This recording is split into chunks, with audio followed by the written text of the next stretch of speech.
Good evening, ladies and gentlemen, and we welcome you inside the Macon Centerplex for Sunday afternoon hockey as the Fayetteville Marksmen take on the Macon Mayhem for Game 3 of a 3-game road trip that began back on Friday in Birmingham. I'm Drew Blevins. I'll be alongside with you for this one. We also thank you for those of you who are following along on Hockey TV. A meaningful game for Macon and really a response contest after the Mayhem got drubbed last night 9-0 against the Knoxville Ice Bears. That's the largest margin of victory for any SPHL team over another so far this season. And you're hard-pressed to tell me that things are going to change in that regard. It's rare that you see games get that far out of hand that quickly. Meanwhile, on quite the other end of the spectrum, the Fayetteville Marksmen took on Birmingham last night at the Pelham Civic Center, and the Marksmen opened up a 4-1 lead at the end of the first period, but after the second period puck drop, the Marksmen allowed 7 of the next 8 goals scored in the hockey game, and that prompted a rather terse meeting between head coach Corey Melkert and his marksman group this afternoon. Melkert did not provide us with a media availability, and quite honestly, I couldn't blame him. He settled his whole team into the locker room about 2 hours before puck drop and laid the law down. And it's the first time we've ever seen Melkert get that serious with his team, but here we are approaching the 1/5 mark of the SPHL season. The Marksmen are 6-3-0, and for Melkert and Jason Binkley, they feel like this team should be 9-0. They know what happened in Knoxville with the Don Oliveri major penalty that ended up in a 2-game suspension. Oliveri was not available last Saturday night when Knoxville came to Fayetteville. The Ice Bears took 4 points away from the Marksmen in one fell swoop right there. That swing alone is what has put Knoxville ahead of the Marksmen in the SPHL standings. And then last night in Birmingham, you had a 3-goal lead. A lot of the game became about being able to manage your lead. Mike Davis scored just 21 seconds into the second period. He would score again 2:12 into the period. That made it a 4-3 hockey game. And then the Marksmen were not able to stop any type of attack. The other amazing statistic that comes out of that game is the Marksmen outshot the Bulls officially 52-31, and it was a forgettable evening for the Marksmen defense. That prompted Corey Melkert to tell his team in the meeting today, if you don't defend, you're not going to play. I don't care if I have 2 defensemen who are willing to go out there and match stick on stick and body on body. I don't care if it's 3, 4, 5, or all 6. If you're not going to defend, you're not going to play. And a rather serious message that was conveyed to this marksman group. We'll see if it resonates here this afternoon. The Macon Mayhem are still looking for their first regulation win of the season, first win of any kind for first-year head coach Zach Desjardins. It's been an uphill battle so far for the Mayhem, and they do have a different-look roster that we'll tell you about in a moment. While we were not able to catch up with head coach Corey Melkert before the game today, we were able to corral tonight's starting goaltender. That is Jason Polowski. You'll hear from him after these messages. This is Marksman Pregame on the Marksman Radio Network. This year. That's Hockey TV /subscriptions. Hey you, are you hearing this but not seeing this? You can change that. Follow along with the entire season of Fayetteville Marksmen hockey on Hockey TV. Visit hockeytv.com /subscriptions and get the SPHL TV package to watch every single Fayetteville Marksmen road game this year. That's Hockey TV /subscriptions. Welcome to Freddy's. How are you guys doing? Meetings. Lunch meetings all week, all salads. Bean salads, Quinoa salads. Heirloom salads. frisee salads. Sometimes a guy needs a Freddy's Original Double, Chicago Dog, and a Turtle Sundae. Make that 2, please. 3. Absolutely. If it's gonna be bad, it better be good. Being bad never tasted this good. Freddy's, the experience that puts a smile on your face and the taste that brings you back. Kelly, you need to unmute yourself. For some, it's just the sound of ice hitting heavy-duty plastic. But for us, it's the signal calling us back to the light. And to Greg's house, because he just got a new grill. Connecting to Hot Jams playlist.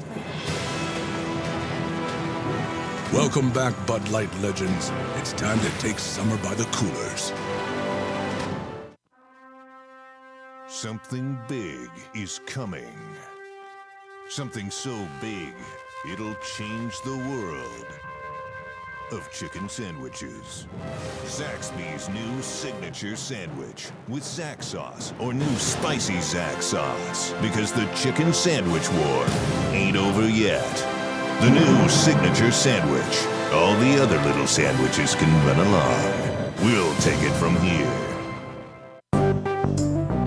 Experience the thrill of being a Fayetteville Marksmen season ticket holder and all the benefits that come along with it, including your same great seat for 28 or 14 home games, exclusive season ticket member events, and an opportunity to enjoy discounts on food and beverage and merchandise at the Crown Coliseum. Skate to marksmanhockey.com/season tickets to learn more. Drew Blevins alongside goaltender Jason Polowski. Jason, it's been a great start to the season for you. What's been the key to not maintaining just great play, but consistently great play? I think the guys in front of me have done a good job, and that really makes my job easy. Makes it easy to be consistent and to play pretty well. And just make a few extra saves on top, and that gives us some wins. So far this season, what do you think the biggest strength in your game has been? My body's felt good. I've obviously had some injury issues, and the body feels great and real easy to move and get going. And I think that's been a huge thing. This season, you guys have been in a lot of tight games, a lot of games that have been decided in the last 20 minutes of regulation, and one in the shootout that you didn't play in here in Macon. That was Stefano Durante's start. But walk me through the mindset of a goaltender and what it's like knowing that the game can be decided in the final 20 minutes and you may need to make 7 or 8 saves to get a win. Yeah, I think even not just the last 20 minutes, through the whole 60, as a goaltender, you have to give the team a chance to win, whether that's a 1-0 game or whether that's a 4-3 game. You always have to give them a chance to win regardless of shots, of anything else going on. That's your job. And, it's a fun position to play, but, that's the reality of it. And I enjoy doing it. It does seem like the offense is starting to pick up. Is there any truth to the old saying that sometimes the best defense is a good offense? There definitely is some truth to that. It's good to see, though, for those guys. The power play really start clicking, and guys really starting to put some points up on the board. We've got one more here today, and hopefully we can do a lot of the same. On the penalty kill, you guys have the 5th best percentage on the penalty kill so far this season. For you as a netminder playing shorthanded, how critical is it to be locked in, be able to have good movement, and communicate with your defense in order to kill off those minor penalties? Yeah, I think that top to bottom, our penalty kill has been great. Again, it starts out in front of me, and they make my job easy, and it's a trickle-down effect from there. Jason, thanks for your time. Thank you. He's Jason Polowski. We'll be right back with more Marksman Hockey after these messages. This is the Marksman Radio Network.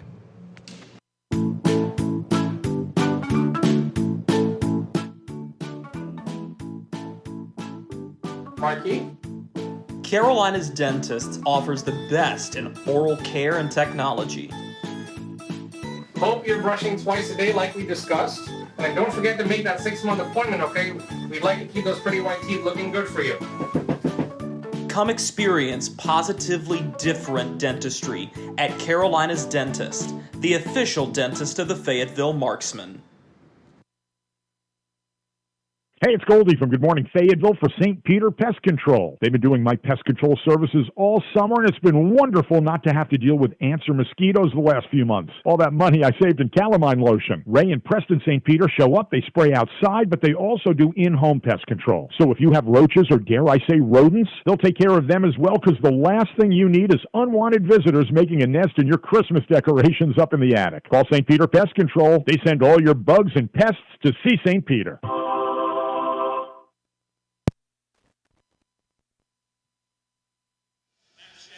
We welcome you back inside the Macon Centerplex. Drew Blevins with you in Marksman pregame. Let's go ahead and have a look at a Macon Mayhem roster that has gone through a lot of turnovers so far this season.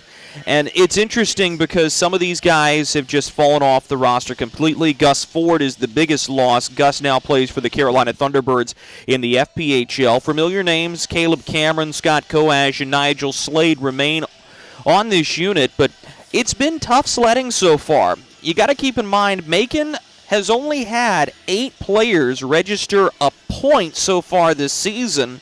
Coash and Brian Etter, along with Joe Drapelook, are the only goal scorers that remain playing for this Macon team so far this season.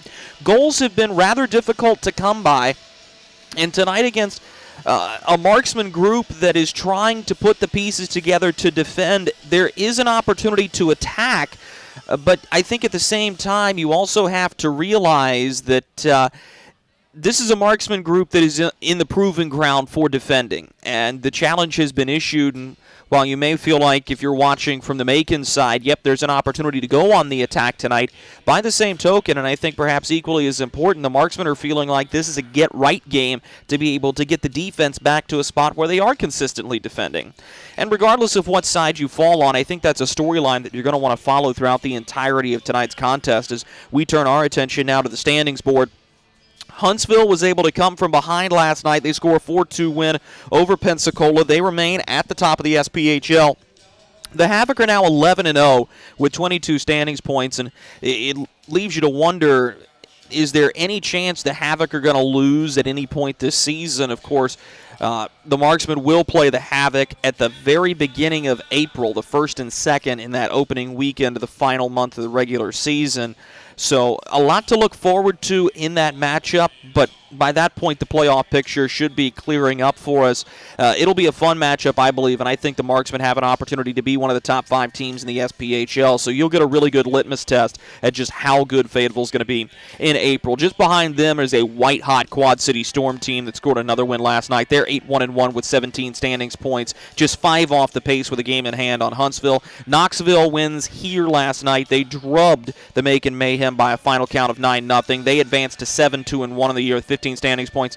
Fayetteville coughed up one last night. They had a 4-1 lead at the end of the first period, ended up losing the hockey game 8-5 to the Birmingham Bulls. They have 12 standings points and a 6-3 record. Right behind them, the Evansville Thunderbolts at 6-4. They're taking on the Birmingham Bulls at the Ford Center this afternoon. We'll have more on that coming up for you at the first period intermission break. Pensacola, hot on everybody's tails. They've started to get the ship right there. They are 4-4-1 with 9 standings points. Roanoke gets another win over Vermilion County yesterday by a final count of 3-1. They are up to 2-2-4 with 8 standings points. The Birmingham Bulls have the final playoff spot. They are 2-5-3 with 7 points. Peoria, for the first time in a long time, we're not talking about the Rivermen being that top-notch team, especially out in the north. Quad City and Evansville have taken care of the Rivermen so far this season. They're at 500. They're only 3-3. They do have a handful of games in hand on the rest of the league. They have 6 standings points. Macon is 10th in the SPHL at 0-6-1. They have the lone shootout loss to the Marksmen that gave them a single standings point. And then the Vermilion County Bobcats have still yet to register a standings point as they are off to an ice-cold start at 0-8. Looking at the Fayetteville Marksmen, as we've told you all weekend long, the biggest storyline this week is losing not one but 2 of your major forward components in Tanner Fraze and Shane Bednard, both placed on the 21-day IR within 48 hours of each other. That's a difficult and bitter pill to swallow. Corey Melker called Tanner Fraze one of the heartbeats of this Fayetteville Marksman team, and hard to disagree. He's been a guy who hasn't scored a ton, but he scored in timely situations, a veteran who had played in Birmingham last year, and that's a big loss, and I think that right now is the bigger loss than Shane Bednard. Bednard hadn't registered a goal yet so far this season, but Melkert said arguably he's your top-line center. We're going to need somebody else to step up and fill that void. Bednard did have 3 assists on the year before he went out with his concern. So both of them are going to be out for an extended amount of time. I think that has prompted Corey Melkert and Jason Binkley to go looking for a little bit more help, and we'll see if they're able to get it for the upcoming weekend. That'll be Macon versus Fayetteville at the Crown Coliseum. We're going to step aside one more time. We'll be right back with our keys to victory. This is Marksman Pregame.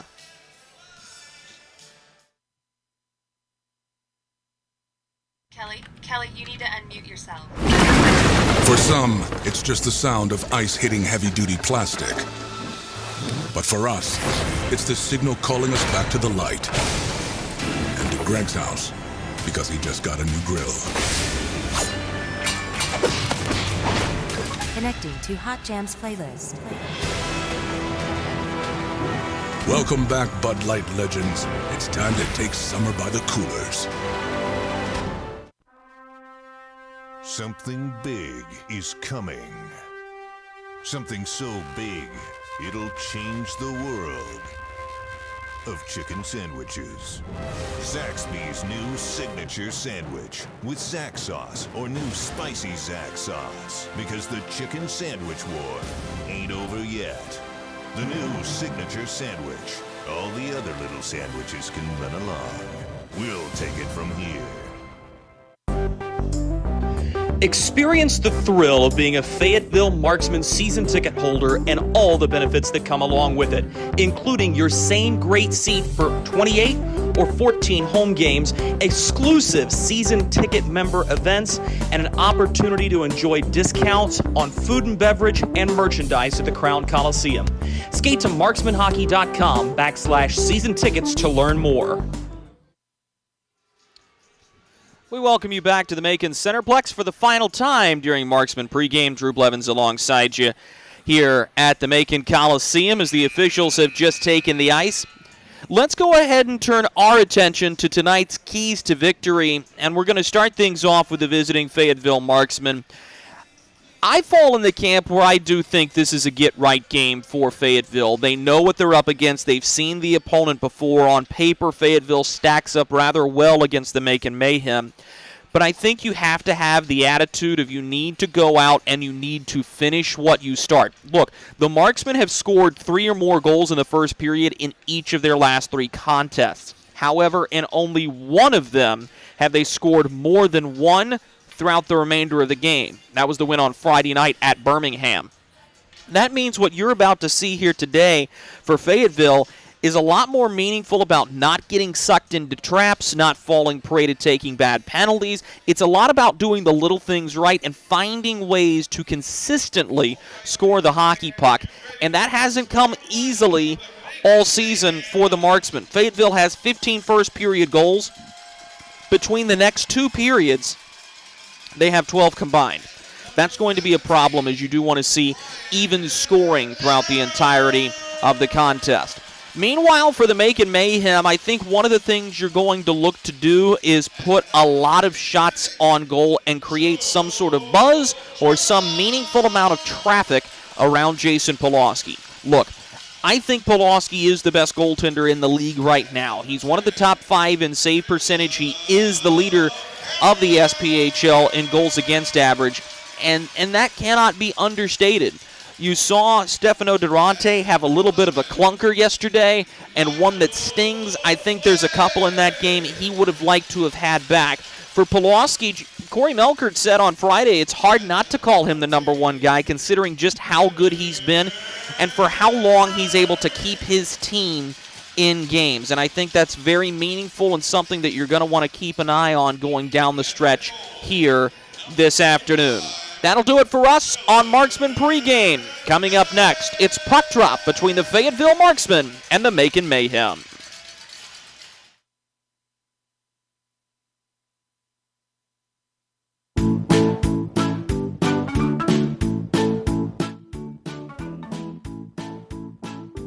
Mikey?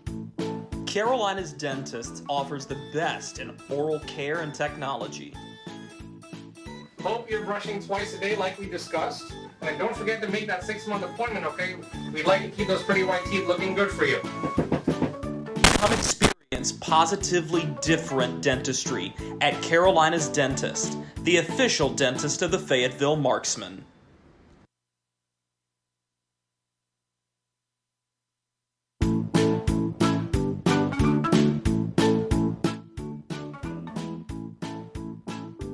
Mikey? Carolina's Dentist offers the best in oral care and technology. Hope you're brushing twice a day like we discussed. And don't forget to make that 6-month appointment, okay? We'd like to keep those pretty white teeth looking good for you. Come experience positively different dentistry at Carolina's Dentist, the official dentist of the Fayetteville Marksmen. Hey you. Are you hearing this but not seeing this? You can change that. Follow along with the entire season of Fayetteville Marksmen hockey on Hockey TV. Visit hockeytv.com/subscriptions and get the SPHL TV package to watch every single Fayetteville Marksmen road game this year. That's hockeytv.com/subscriptions. Welcome to Freddy's. How are you guys doing? Meetings. Lunch meetings all week, all salads. Bean salads. Quinoa salads. Heirloom salads. Frisee salads. Sometimes a guy needs a Freddy's Original Double, Chicago Dog, and a Turtle Sundae. Make that 2, please. 3. Absolutely. If you're gonna be bad, it better be good.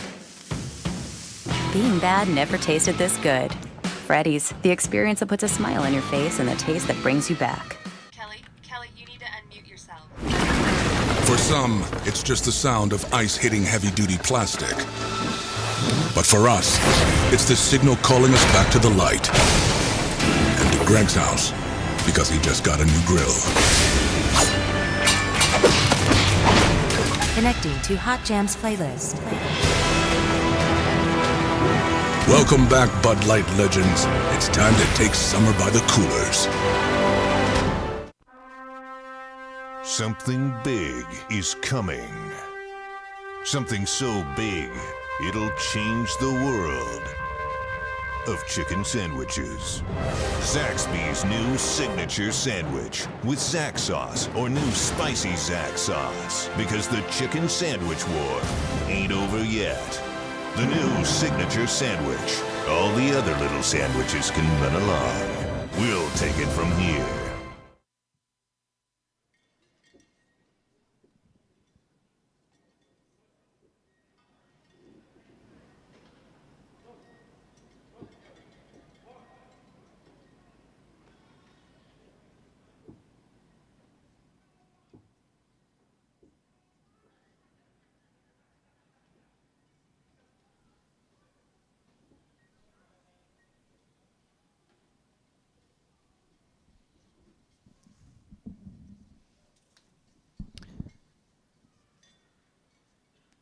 It is an awe-inspiring beginning to tonight's contest on Military Appreciation Sunday here in Macon, Georgia, as that honor guard bearing the colors marches into the belly of the Macon Coliseum, and that allows us to bring you into our perch here from the broadcast position. Hi, everybody. I'm Drew Blevins. Delighted to have you with us as we are proud to bring you another edition of Fayetteville Marksmen Hockey. Tonight's opponent, the Macon Mayhem, a group that Fayetteville has already defeated twice so far this season, but a scrappy and hungry team that is looking to get their rookie head coach his first win of the season. These two teams have played each other in a couple of close battles dating back to October 29th and October 30th. It was here at the Macon Coliseum that the Mayhem took the Marksmen to the brink in the shootout before Stefano Durante earned his first professional win, going 4 for 4, stopping the Mayhem in the shootout, while Taylor Best and Marley Quince were able to cap off the win in the breakaway competition for the Marksmen. It'll be Zach Boyle, Taylor Best, and Taylor Mccoy, the starting forward unit for Fayetteville this afternoon, with Jarrett Cupp and Don Oliveri on defense. Jason Polowski gets the start in net as the Marksmen are in their road white uniforms, Macon in their home reds in front of a late arriving crowd here at the Macon Coliseum. Sit back, relax, and enjoy this one from Middle Georgia as Joseph Drapela gets to the puck and sends it to the near side for Brian Etter. Etter has already been called up to the South Carolina Stingrays of the ECHL this season. Down the near side boards is Devin Brink as he gets to the near side corner. Backhands a pass toward the slot, swatted away, and the Marksmen have it coming the other way. Stolen away by Etter, and he'll dump it in to where Polowski has to cut him out of his net to touch the puck along. This is Zach Boyle driving up ice, sends a pass to the far wing. It's batted down on the way through center by Scott Koash, who was a thorn in the Marksman's side. He's tied for the team-leading goals, scored both of them here on October 29th against the Marksmen. Far side boards. This is Marley Quince onto the puck. He's had a spectacular weekend, 4 points already. To the far blue line, this is thrown in by Sam Storman off the stick of Dylan Kelly. Carlos Forneras gets to the puck for the Marksmen. Forneris has also had a good weekend, has quietly accumulated 7 assists since joining the Marksman roster. That ties Taylor Best for the lead in the category on this Marksman team. Polowski shielding the puck will freeze it in his goal crease with single-man pressure coming down his pipe from Chase DeBarney. Gives us an opportunity to talk about this afternoon's starting goaltenders. Jason Polowski has a 5-1 record, a league-leading 1.34 goals against average, and a .947 save percentage, while Dylan Kelly still looking for that first win, a .268 goals against average, and a .937 save percentage. Kelly, a 6'5 netminder, spent most of the last 2 years in the FPHL, splitting time between the Danbury Hat-Tricks and the Elmira Enforcers. Moved up the far side boards. Toe drag and a quick shot that goes off a body on the way through and deflects directly behind of Polowski. Scooped up there by the Marksmen as they'll bring it up the near side boards. This is Carlos Forneris. Looks to move the puck into the middle. Instead, it'll be stolen away by Swiderski, who swings it out to the far wing. Now a headman pass for Don Carter Jr. Had a nice game in Fayetteville against the Marksmen. Turned over in the middle. And now at the near side boards, Cody Rogers has to move it up. His pass intercepted by Forneris. A headman drive all the way ahead. Matt McNair's going to chase for it. Cody Rogers beats him by a half a step, but McNair got his stick to it. Pass to the slot. A one-timer goes off the stick of Wyatt Knoskey and misses wide at the near goal post. McNair onto the rebound for the Marksmen. Matt McNair slides a pass toward the high slot. Swiderski got a piece of it, was unable to clear as Bryce Farrell holds the line. Far side corner, Wyatt Knoskey. He's engaged and eventually taken down in a hard hit from Kyle Soper. The Mayhem are able to get it out down the bench side boards, all the way to the attacking blue line. This is Don Carter doing yeoman's work, getting a little bit of help from Koash, but Knoskey jumps in front of the puck before it's eventually taken back the other way by Brett Menton. He's looking for a lane, has to send it up to the blue line, near side. This will be rimmed in on the way through by Brian Kerrigan, one of the new pickups for the Mayhem this season. Driven in by Harrison Harper, who fires a wrist shot off of the skate of Kerrigan. It'll eventually bounce around and be handled by Menton, who will put it behind the net for Kerrigan. Kerrigan looking up ice. C-stick handles a couple of times, works to the far side goalpost and fires a breakout pass to the wing there. Carried all the way to the red line before Curtis Hansen is knocked off his feet. Could be a chance for the Marksman. Low wrist shot on the way through off the stick of Mccoy, turned out by the stick of Dylan Kelly. Behind the net, this is Kerrigan reaching after the puck, stolen from him by Drake Glover, turned up to the blue line where he was looking for Alexi Girard. The pass handcuffed him. This is going to roll on the fresh ice all the way below the Marksman goal line. Don Oliveri gets to it. He'll forehand the far side wing. Drake Glover now across ice pass to Taylor Best. He works down the left side, just inside the attacking blue line. Slides a pass that goes below the goal line. Picked up there by the Marksman as Mccoy gets tied up. Has to get help from FX Girard. He turns his shot toward the net, easily sticked aside by Dylan Kelly. A rolling puck is taken in the goaltender's trapezoid. Brian Etter now has to fight for it. He loses possession. Swung to the point again. That pass intended for Jarrett Cup, too hot to handle, all the way back down. The Marksmen have done a nice job possessing the puck, but this is now a pair of passes that have been intended to go back up to the blue line that have misfired. Marley Quince now, right up Broadway, into the attacking zone. He lifts one toward the goal mouth, intercepted by Cody Rogers and pushed out to the far wing. Gaining the red line and dumping it in was Caleb Cameron. Two sticks converge on each other as the puck bounced back toward the slot, and the Mayhem have possession. Backdoor pass intended for, I believe that was Brendan Hussey. He never got the shot off, and now this secondary bid is sent wide. 2-on-2, the Marksmen have it coming the other way. FX Girard into the attacking zone. His shot misses wide of the far goal post.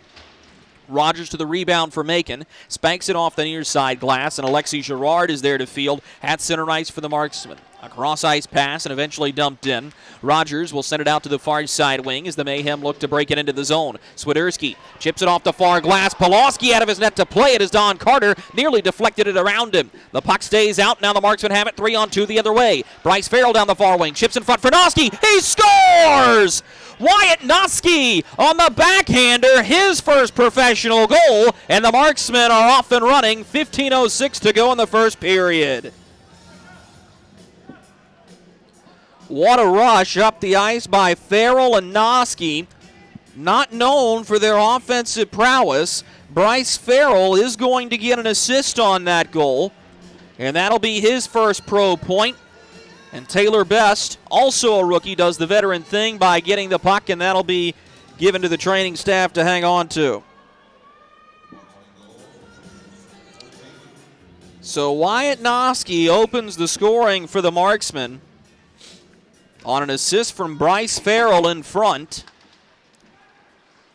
And that was not what Macon wanted to have happen. They were down 4-0 at the end of the first period. Here's a chance on the one-timer in front. Glover turned out. Now Harrison Harper's bid is blocked by Scott Coash. And back the other way come the Mayhem. This is DeBari who sends it in toward attacking ice. Jarrett Cupp playing volleyball with it, or pardon rather, that was Harrison Harper. Up the near side wing. Marksmen are able to drive ahead of the attacking blue line. The puck squirts up in the air and eventually is settled in the far corner. Mccoy walks. He tried to make a move at the goal crease. A good stick by Dylan Kelly to take it away from McCloy. Now a headman pass intended for Chase DeBari is intercepted by Alexi Girard. He'll push it forward down the near side wing. Marley Quince takes it for Fayetteville. He'll wrap around the net after a takedown at the far face-off circle. Slides a pass to Jarrett Cupp, top of the near circle. He fires and misses wide. Dylan Kelly may have gotten a piece of that with his blocker as it ricocheted off the inboards, and now the Mayhem will look to break it out. At the far side, Devin Brink turns it over. Could be another chance for the Marksmen. Marley Quince gets upended awkwardly as he was taken down by Caleb Cameron. He's got a loose stick. Quince opts to leave it and get off for a line change. Carlos Forneris keeps a close eye on his man. Oliveri drops a guy but loses his helmet in the process. He's got to get off for a change. Devin Brink slides it far side, gets it back at the near dot. Devin Brink skating at the blue line.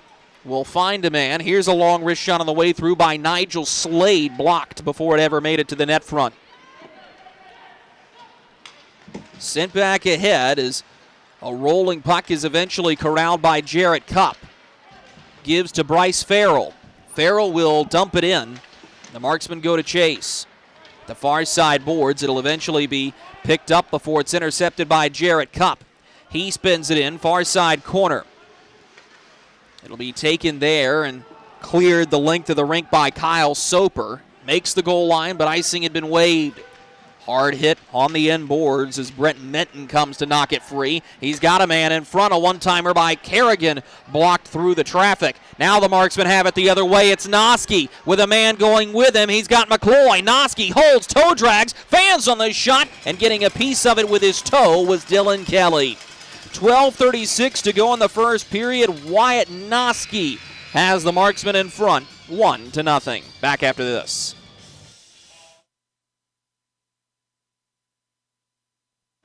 Welcome to Freddy's. How are you guys doing? Meetings. Lunch meetings all week, all salads. Bean salads. Quinoa salads. Heirloom salads. Frisee salads.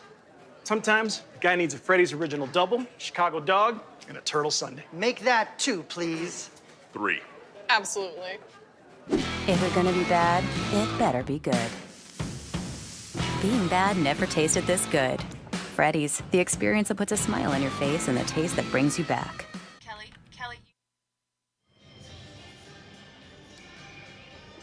12:33 to go in the first period. The Fayetteville Marksmen in the driver's seat of this one. They have a 1-0 lead on the Macon Mayhem here in Middle Georgia. Wyatt Knoskey, the goal scorer. His first pro goal, assisted by Bryce Farrell. Farrell's first pro assist.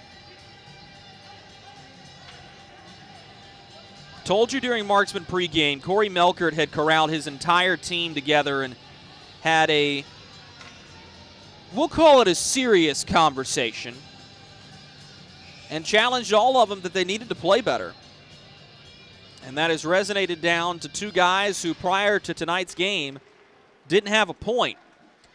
Face-off is won by Macon as Cameron tried to send it up the bench side boards. Taken away at the red line and dumped in by the Marksmen. Mayhem will reset. This is Devin Brink, who backhands to the far side boards. It's a pass intercepted by Taylor Best. Feeds it forward. He's looking for McCloy. McCloy on the forecheck. Wasn't able to force a turnover. Now Nigel Slade will find Devin Brink ahead of the attacking blue line. Shot from the far side wing. Ricochets off the back glass, and getting to it first is Devin Brink. Backhands in the general direction of Nigel Slade, but it's intercepted by Jarrett Cupp, who played nearly 100 games here in Macon over the course of his career. To the near side wing, Taylor Best swings it into attacking ice and gets off on a change. Both teams opting for new units as Joe Drapelook goes back behind the net. Will slide a pass to the near side defenseman Brian Etter. He'll look up, intending a pass to get to Brent Menton. It's intercepted. FX Girard driving in on his backhand. Shielding the puck as he gets to the far side wing. Sends it out to the far side boards. Now a one-timer, Oliveri misses high as he got too much under the puck. Carlos Forneris onto it for Fayetteville. A good stick lift by Don Carter Jr., taken back by Forneris, but the secondary pressure from Brendan Hussey is able to get the puck free. Now it'll be skated ahead by Brent Menton into the attacking zone. He slides a pass toward Don Carter. Knocked back to center, but Cody Rogers has it, and he'll feed it below the goal line. Harrison Harper, the first there. One-man pressure as he'll be finished lightly by Brent Menton. At the red line, dumped back in on net. Polowski has to make a pad save to kick it out to the far side corner. 10:50 to go in the first period. 1-0 Marksman in the driver's seat of this one. Headman play. Could be a 2-on-1. McNair around his man in front. Scores! Bryce Farrell! How do you do? An assist and a goal for Fayetteville's number 16. 2-0 Marksman.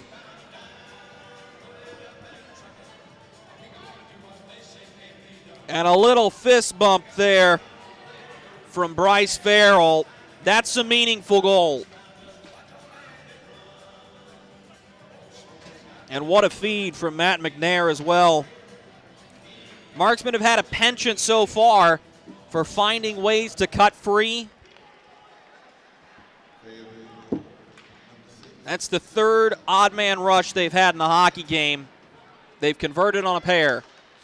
Sam Storman will dump it in. Storman had his game praised by Corey Milkert on Friday, said he thought he was a really good competitor, liked the way he was giving effort continually. So Wyatt Knoskey and Bryce Farrell, the goal scorers in this one. 2-0 Marksman. Wyatt Knoskey's looking for a little more. Backhands it off the far boards. This will end up in the goaltender's trapezoid toward Farrell. He's dispossessed as the puck bounces off the near glass. Chase DeBari will skate it up ice for the Mayhem. Slides it to the near side as he was looking for help from Curtis Hansen, another one of those new pickups. Thomas Clayton will corral the puck at the far wing. Cross ice pass to Sam Storman. He turns it over at the red line. Caleb Cameron scoops up the puck. Out to the far side for Nigel Slade. His wrist shot taken care of by Polowski. Perhaps a little too well as it came screaming back for Brian Kerrigan. He finds Taylor Cutting, who's roughly separated from the puck by Zach Boyle. Dumped in by Macon all the way down. This will be icing with 9:23 to go in the first period. Timeout on the ice. We'll take it with them with the score Fayetteville 2, Macon 0.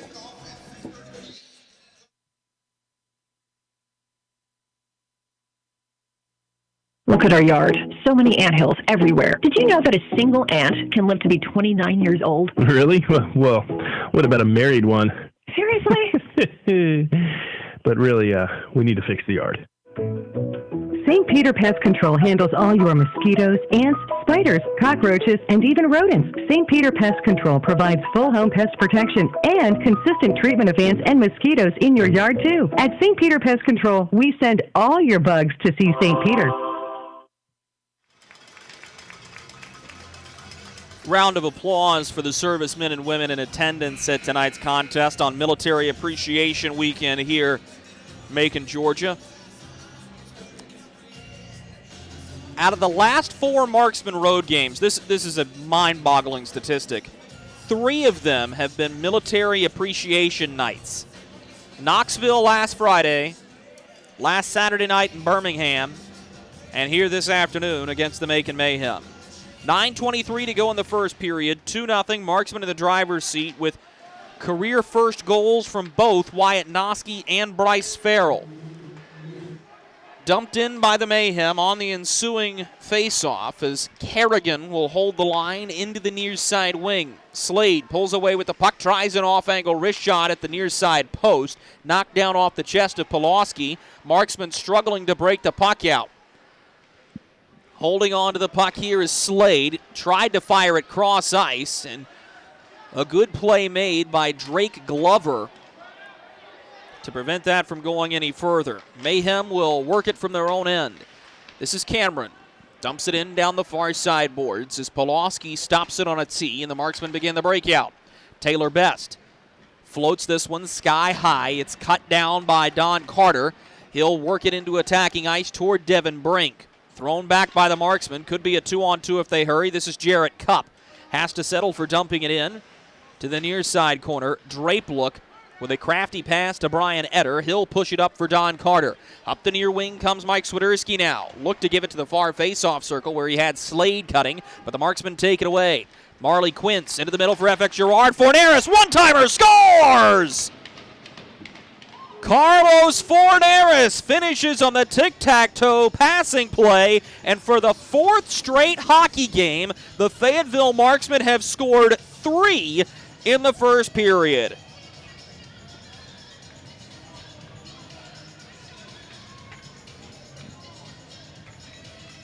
This goal comes 11:56 into the first. Carlos Forneris is the goal scorer. That'll be his 2nd goal of the season. And his 10th. Farrell off the face-off win, drops for Wyatt Knoskey in front of one-timer that ricocheted off the skate of Bryce Farrell. As perhaps this is a new combination Corey Melkert likes the look of. It's Wyatt Knoskey, Bryce Farrell, and Matt McNair. Puck is taken back through center, but we've got a delayed penalty called by the referee. Cross-checking is the call, and it's going to go against Macon's Scott Koash. Penalty comes 12:18 into the first period. Koash for cross-checking will send the Marksmen to the St. Peter Pest Control power play. St. Peter Pest Control offers year-round pest control services. Send all your bugs to see St. Peter. Power play for the Marksmen just above the halfway mark of the league. They went 3 for 4 on the man advantage in yesterday's win. Here's a one-timer from Oliveri. Big rebound off the end wall, scooped up by Marley Quince. The Marksman power play is operating at 20% so far this season. Near face-off circle, Quince hangs on, twirls, and gives to Oliveri, quarterbacking the power play. He mishandles, and everybody has to regroup. Meanwhile, Macon's penalty kill is operating at 70.8%. That's 9th in the league, just ahead of Birmingham and Vermilion County. Out of his net to stop it is Polowski. Plays it up in the trapezoid to Marley Quince. With 1:10 to go in the St. Peter Pest Control power play. Don Oliveri shoots one in. Dylan Kelly takes care of that easily with a stick as he puts the rebound in the near corner. Mayhem get to it. They send it off the far side glass and all the way out. So the next man advantage unit will come on for the Marksmen, and they'll have just under a minute to work with. Skated right up Broadway by Jarrett Cupp. He'll drop behind him for FX Girard. Gains the blue line as he dumps it in. Caleb Cameron awaiting the puck in the near side corner. Dug free by Drake Glover. Looks to move it up to the near point. It's intercepted by Nigel Slade, the former Marksman. Bobbing and weaving as he pirouettes but loses the puck to Jarrett Cupp. Cupp now will skate it right between the face-off circles from his own zone. Right up Broadway, he makes a move to the far boards. Into the attacking zone he goes. Cupp knocked to his knees, finds Matt McNair. He backhands toward Bryce Farrell. The pass intercepted by Etter. Backhanded up the far boards, but it goes into the Mayhem bench, and had it not, it could have sprung a breakaway for the cutting Brendan Hussey. 5:55 to go in the first period. 14 seconds to go in the minor penalty to Scott Koash. And because that pass originated from Mayhem defensive ice, the faceoff will come back down to Dylan Kelly's end. It's not been a great start to the game for Dylan Kelly. Not to say any of those goals are his fault, but he's allowed 3 on 5 shots. Mayhem unable to clear. Oliveri holds the line, far blue line, walks into the faceoff circle, sends a howitzer high of the net. It catches the glass, and that's a free clear with Koash just out of the box. So we go back to 5 on 5 hockey. A little bit of a silver lining there for the Mayhem as they look to go back on the attack. This is a pass to Jason Polowski in net. he has to play it out, and I'm not sure he was expecting to have to do so. Now a headman play, 2-on-1 for the Marksmen. Carry down the far wing, Cup into the middle, Boyle shot! Cut down by the blocker of Dylan Kelly, and out of play it goes. Well, that's his best save of the hockey game to this point. With 5:16 to go in the first period, had that goal gone in, I think you would have seen Michael Stiliadis come in.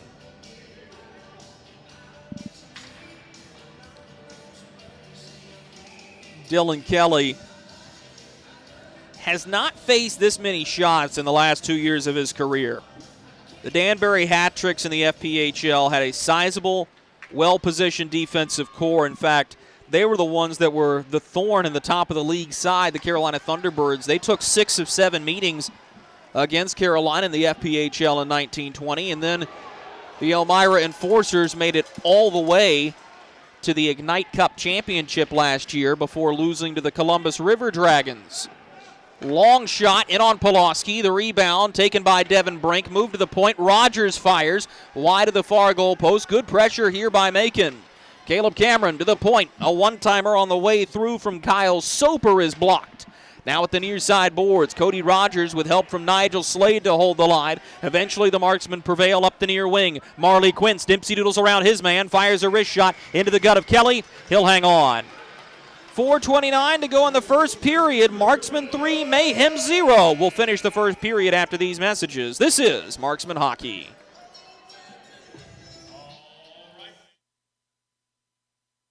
Kelly, you need to unmute yourself. For some, it's just the sound of ice hitting heavy-duty plastic. But for us, it's the signal calling us back to the light. And to Greg's house, because he just got a new grill. Connecting to Hot Jams playlist.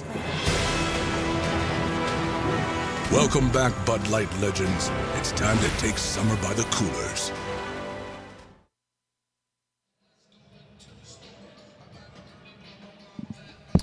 Welcome back to Macon, Georgia. Drew Blevins alongside with you from the Macon Coliseum. 4:29 to go in the first period. Marksmen 3, Mayhem 0. Fayetteville outshooting Macon 11-4 in the hockey game. The Marksmen have scored 3. Goal scorers Wyatt Knoskey, Bryce Farrell, Carlos Forneris. The lone silver lining now for Macon is that they were able to kill off a Scott Coash minor penalty for cross-checking. They'll win a draw in their defensive zone here. They tried to spring a breakaway for Chase DeBari, unable to do so.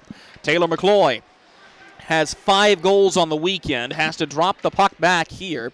Gerard dumps it in on to Dylan Kelly, those two former teammates last year in Elmira. Off the far side boards, it bounces to Chase DeBari, who will carry it down the far wing and dump it into the near side corner. Coash the first there, sticks collide. He got it to DeBari, who looked into the middle, trying to find Hansen on the pass, but was unable to do so as the puck matriculates up the near side boards. Bryce Farrell poking after it with help from Taylor McCloy, who eventually comes away with it. He'll reverse field to Drake Glover in the far boards. Leaves it into open space where Farrell whacks at it, looking up ice for Taylor Best. Dumped back in, and we're going to get a whistle at the far side for a puck played with a high stick. 3:42 to go in the first period of this one. We remind you to stick around for our first period intermission report, where we'll put this game on reset for you, and we'll also give you the opportunity to hear our pregame conversation with goaltender Jason Polowski. Some of you may have had the opportunity to catch that during Marksman pregame, but for those of you who did not, we'll give you another opportunity to hear it here. Harrison Harper sends the puck around to Brendan Hussey, who lost his stick on the play. Marksmen are unable to get it out on the far side boards. Line held. Here's the second effort play. And a great job to move the puck up into attacking ice by, well, I'm not sure what number that was. It looked like Bryce Farrell, and it was. But offside on the play was Forneris and McNair, so yet another new combination out for the Marksmen. I think at this point, you are going to see Corey Melkert try to jostle the lines in a meaningful way. because he wants to see what he's got. He really challenged the competitive level of this group earlier this afternoon, and well, you're seeing the response as the Marksmen have now scored 18 of their team's goals in the first period. This is the 4th straight game the Marksmen have scored 3 straight. Give it out to the far wing. This will be chipped into the zone, and Dylan Kelly's out of his net to play it. Stops it on a time for Kerrigan, who turned it over. Swung to the middle by McNair. Cup holds the line off the end glass. McNair tried to touch it to the middle for Farrell. Wasn't able to get good one on it. And now the Mayhem have it 2-on-2 across the attacking blue line. Forneris jumps in front of Nigel Slade to take the puck, and the Marksmen will reverse field, heading back toward attacking ice. Farrell double-teamed as he was punished by Taylor Cutting, and now Farrell gets held up at the Mayhem bench. One-man pressures. The Marksmen get out a new unit. Coash driving around Cup. He was unable to get around him. Or begging your pardon, that was Don Oliveri with the defensive play. Oliveri slides it near attacking blue line. Stopped up by Brian Kerrigan, but dug free by Zach Boyle. He'll knock it back to the near boards for FX Girard. Played to the point. Don Oliveri fakes a slap shot, gets tied up trying to toe drag, and now Brian Kerrigan will skate it up ice. 2-on-1 defensively will force him to dump the puck in with 2:10 to go in the first period. Line held by Jason Polowski, who will drop it below the goal line and allow his defensive unit to handle and possess. This is Jared Cup, who will find Taylor Best driving ahead of the attacking blue line. He may try to do it himself. Off-angle shot hits the outside of the net. Mayhem will work it back up the near boards. A little one-hand pass goes up for Curtis Hansen. Drives ahead of the blue line, but eventually Sam Storman takes over. Storman, pressured by Chase DeBari, finds his defensive partner, and it's backhanded up ice toward Taylor Best. Thomas Clayton waving off help. He's pressured by DeBari. Clayton does a good job to hang on to the puck, and this could be a chance 3-on-2 for the Marksmen. Mccoy has it. Looking and probing, takes a stick whack from behind from Soper. The puck bounces around now. He'll have to play it low into the corner. This is Glover. Backhands below the goal line for Best, who gives it up to the point. A one-timer from Sam Storman. He misfires with just a hair over a minute to go in this first period. Best sends it up to the blue line. Now across to Sam Storman, top of the near circle. His wrist shot gloved and held on to by Dylan Kelly with 59 seconds and 4/10 remaining in the first period.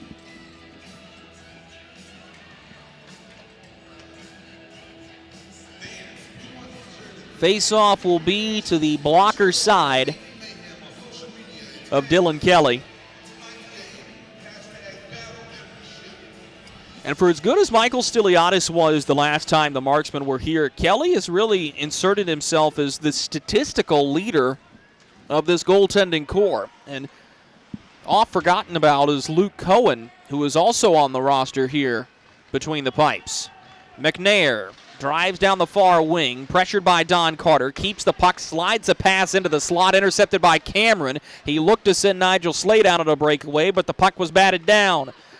Now Farrell finds McNair, a long wrist shot, in and out of the glove of Dylan Kelly. Behind the net, Knoskey spun it into the middle, nobody home for the pass. Cup holds the line. Sends it out to the far circle. Oliveri winds and fires a slap shot. Delayed penalty. Farrell tried to tuck it back in the near goal post. That puck was loose as it's touched. And Bryce Farrell has his collar grabbed by Kyle Soper.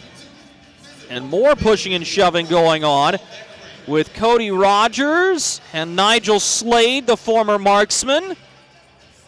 And I think this is Macon trying to ensure we go 4-on-4 instead of 5-on-4 for the remaining 18 seconds of this period. So delayed penalty for a good 15 seconds. It'll go against Nigel Slade. He's the only one heading to the box.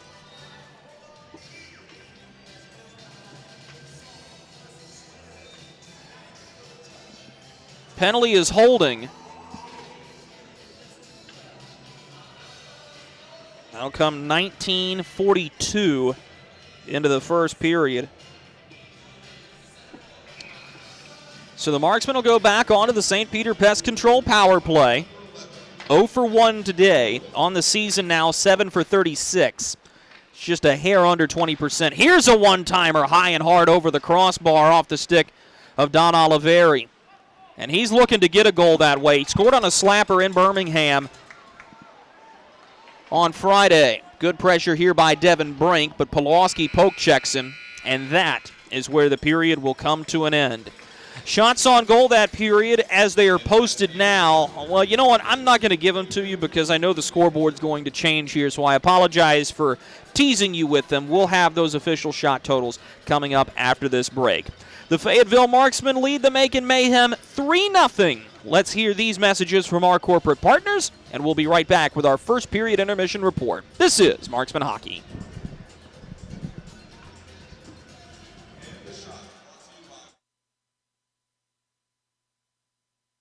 Hey you. Are you hearing this but not seeing this? You can change that. Follow along with the entire season of Fayetteville Marksman Hockey on Hockey TV. Visit hockeytv.com/subscriptions and get the SPHL TV package to watch every single Fayetteville Marksman road game this year. That's hockeytv.com/subscriptions. Welcome to Freddy's. How are you guys doing? Meetings. Lunch meetings all week, all salads. Bean salads. Quinoa salads. Heirloom salad. Frisee salads. Sometimes a guy needs a Freddy's Original Double, Chicago Dog, and a Turtle Sundae. Make that 2, please. 3. Absolutely. If it's gonna be bad, it better be good. Being bad never tasted this good. Freddy's, the experience that puts a smile on your face and the taste that brings you back. Kelly, you need to unmute yourself. For some, it's just the sound of ice hitting heavy-duty plastic. But for us, it's the signal calling us back to the light. And to Greg's house, because he just got a new grill. Connecting to Hot Jams playlist. Welcome back, Bud Light legends. It's time to take summer by the coolers. Something big is coming. Something so big, it'll change the world of chicken sandwiches.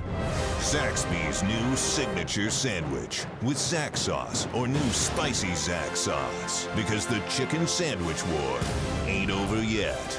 The new signature sandwich. All the other little sandwiches can run along. We'll take it from here. Experience the thrill of being a Fayetteville Marksman season ticket holder and all the benefits that come along with it, including your same great seat for 28 or 14 home games, exclusive season ticket member events, and an opportunity to enjoy discounts on food and beverage and merchandise at the Crown Coliseum. Skate to marksmanhockey.com/season tickets to learn more.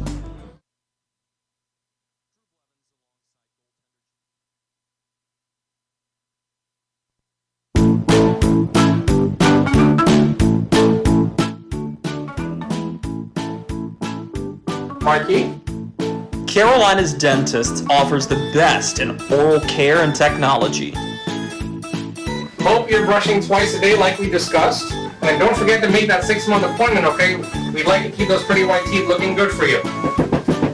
Come experience positively different dentistry at Carolina's Dentist, the official dentist of the Fayetteville Marksmen.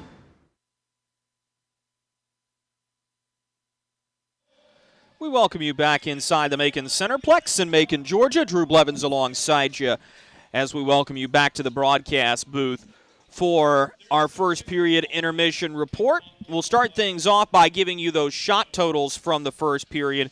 For the Fayetteville Marksmen, 11. For the Macon Mayhem, 7. But, of course, while that difference isn't disparaging, it is the conversion rate that will cause Zach Desjardins a headache. As the Marksmen score 3 on their 11 shots. The Mayhem really didn't create any type of quality scoring opportunity throughout the entirety of the first period. They will also start the period on the penalty kill after the Nigel Slade holding call. Let's put the period on reset for you. Wyatt Knoskey scores his first SPHL goal, first professional goal for Knoskey, a guy who has been grinding and driving and trying to find the right recipe, and he gets a feed from Bryce Farrell and puts it in the back of the net. That is also Farrell's first SPHL point, first professional point for the product of SUNY Potsdam. He wanted to get in on the scoring party, though, so 9:20 into the period, Farrell delivers on an assist from Matt McNair and Wyatt Knoskey as well. So a goal and an assist for 14 and 16 for Fayetteville. And then less than 3 minutes later, Carlos Forneris on a nearly identical play, a one-timer from FX Girard, and Marley Quince scores his second goal of the season.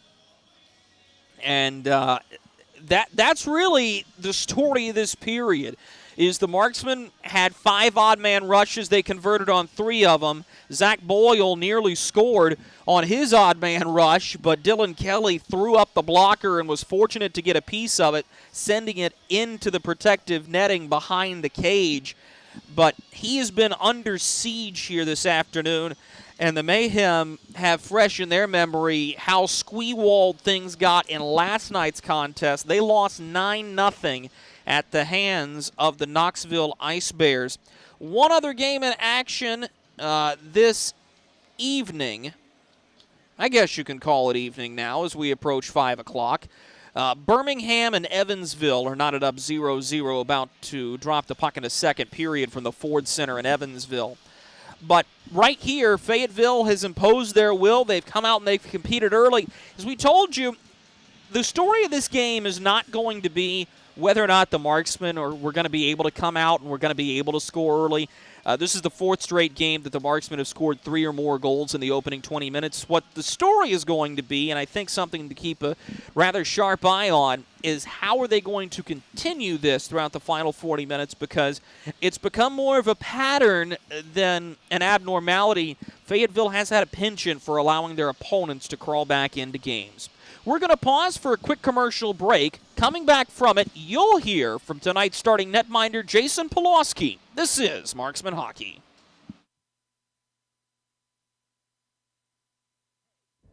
Hey, you. Are you hearing this but not seeing this? You can change that. Follow along with the entire season of Fayetteville Marksman Hockey on Hockey TV. Visit hockeytv.com/subscriptions and get the SPHL TV package to watch every single Fayetteville Marksman road game this year. That's hockeytv.com/subscriptions. Welcome to Freddy's. How are you guys doing? Meetings. Lunch meetings all week, all salads. Bean salads. Quinoa salads. Heirloom salads. Frisee salads. Sometimes a guy needs a Freddy's Original Double, Chicago Dog, and a Turtle Sundae. Make that 2, please. 3. Absolutely. If it's gonna be bad, it better be good. Being bad never tasted this good. Freddy's, the experience that puts a smile on your face and the taste that brings you back. Kelly, you need to unmute yourself. For some, it's just the sound of ice hitting heavy-duty plastic. But for us, it's the signal calling us back to the light. And to Greg's house, because he just got a new grill. Connecting to Hot Jams playlist. Welcome back, Bud Light legends. It's time to take summer by the coolers. Something big is coming. Something so big, it'll change the world of chicken sandwiches. Zaxby's new signature sandwich with Zax sauce or new spicy Zax sauce. Because the chicken sandwich war ain't over yet.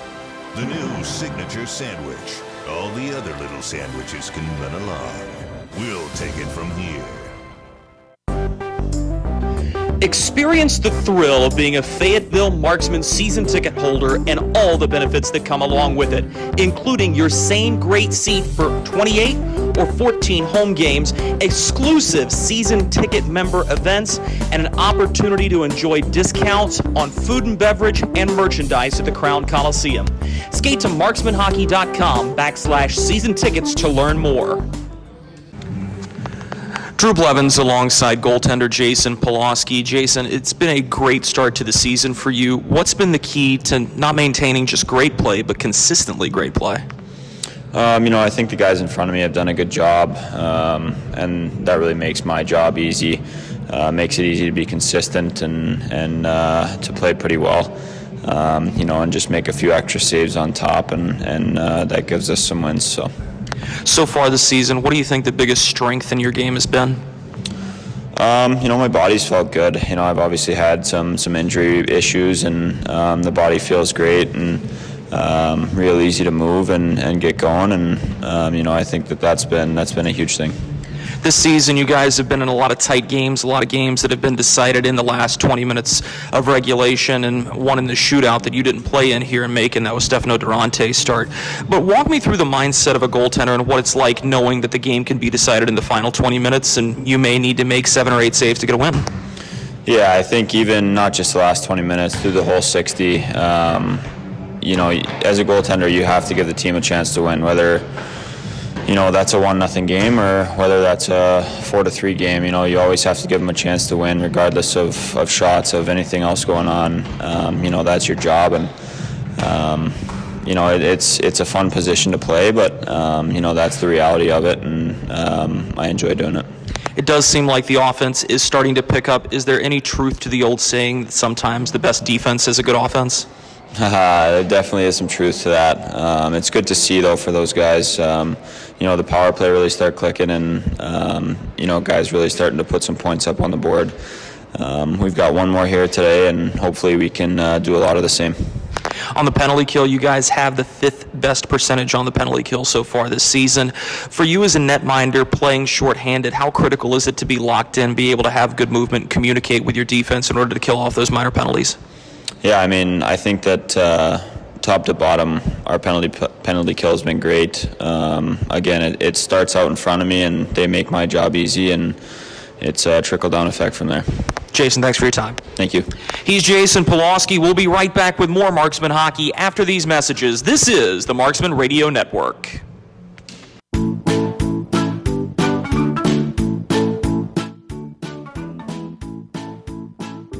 Mikey? Carolina's Dentist offers the best in oral care and technology. Hope you're brushing twice a day like we discussed. And don't forget to make that 6-month appointment, okay? We'd like to keep those pretty white teeth looking good for you. Come experience positively different dentistry at Carolina's Dentist, the official dentist of the Fayetteville Marksmen. Baby, we have spiders on every corner outside our house. Okay, I'll call someone to take care of it. Baby, we have fire ants all over the yard. Alrighty, I'll call someone else to take care of that. Baby, these mosquitoes, you have got to go. Here we go again.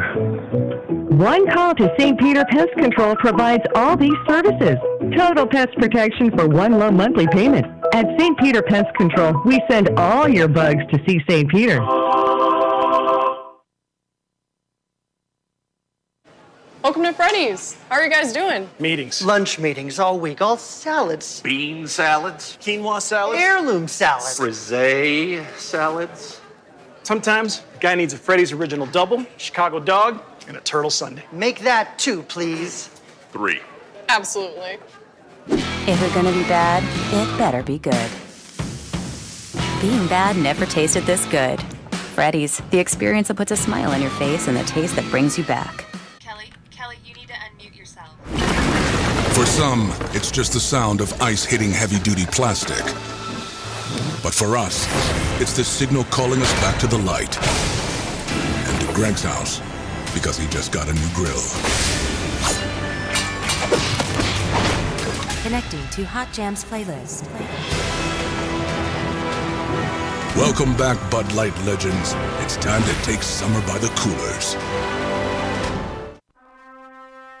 Something big is coming. Something so big, it'll change the world of chicken sandwiches. Zaxby's new signature sandwich with Zax sauce or new spicy Zax sauce. Because the chicken sandwich war ain't over yet. The new signature sandwich. All the other little sandwiches can run along. We'll take it from here. Experience the thrill of being a Fayetteville Marksmen season ticket holder and all the benefits that come along with it, including your same great seat for 28 or 14 home games, exclusive season ticket member events, and an opportunity to enjoy discounts on food and beverage and merchandise at the Crown Coliseum. Skate to marksmanhockey.com/season tickets to learn more.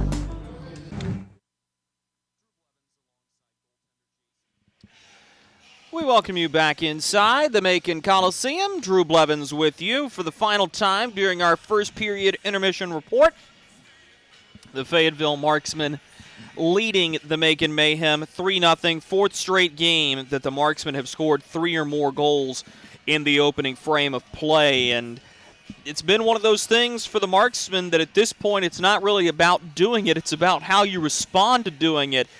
Because in those 4 games, the Marksmen went on to score no goals on Sunday against Knoxville, last Sunday that was. On Friday, they were able to explode for another 3 throughout the course of the contest against Birmingham. They scored only 1 more yesterday.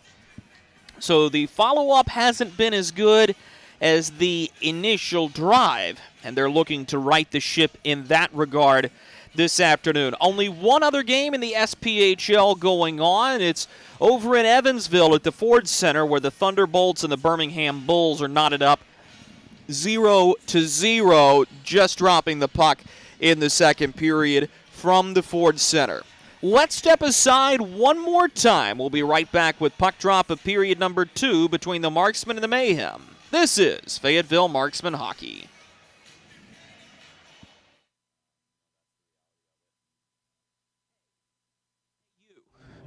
Are you hearing this but not seeing this? You can change that.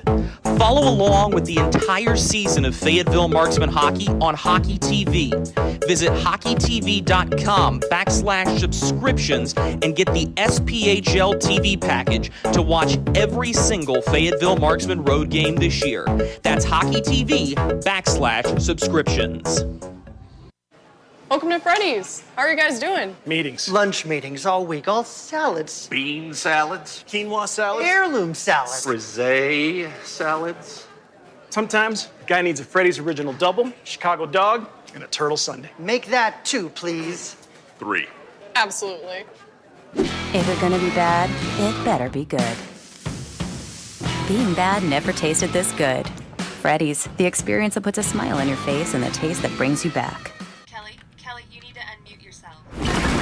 For some, it's just the sound of ice hitting heavy-duty plastic. But for us, it's the signal calling us back to the light. And to Greg's house, because he just got a new grill. Connecting to Hot Jams playlist.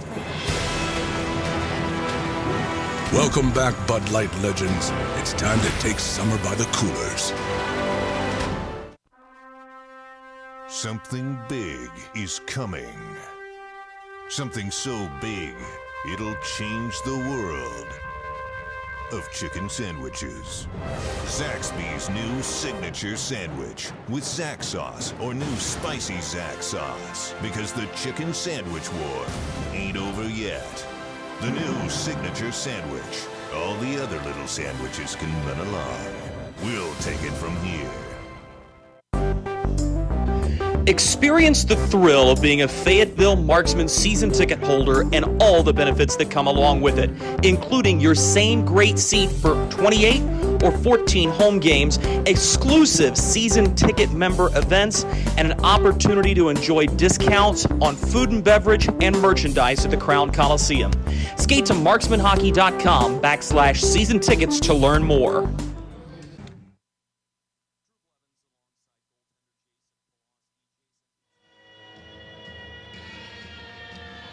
We welcome you back to Macon, Georgia. Drew Blevins with you on the Marksman Radio Network and Hockey TV. Delighted to have you with us. About to begin period number 2 here from Middle Georgia with the score of the Fayetteville Marksmen 3, the Macon Mayhem 0.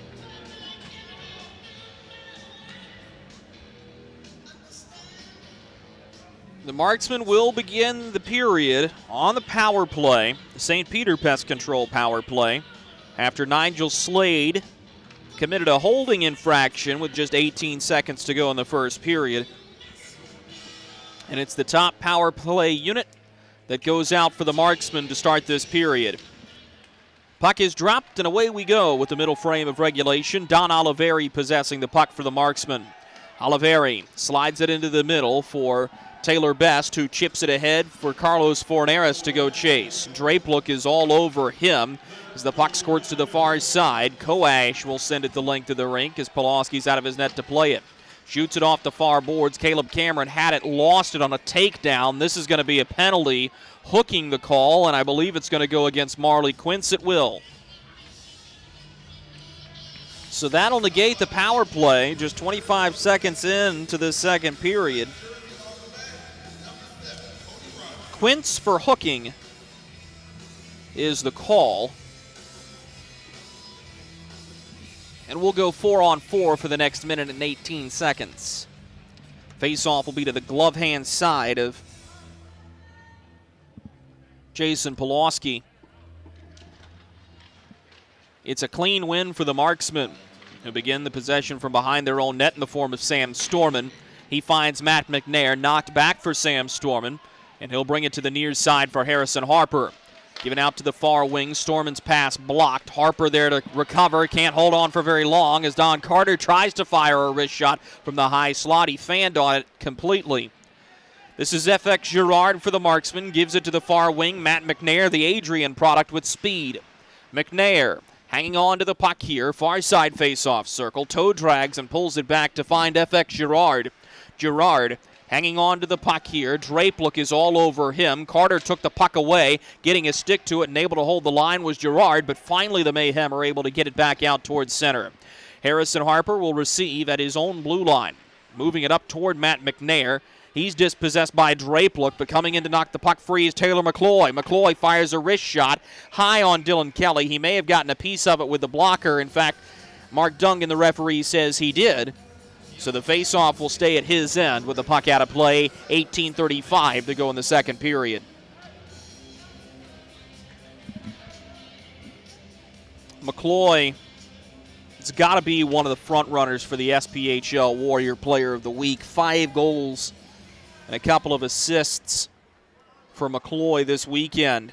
He wins a draw, moves it into the middle. Here's a backhander on goal, sticked aside by Dylan Kelly. The rebound pushed to the point. Don Oliveri had it for a moment. He loses it and has to regroup at center.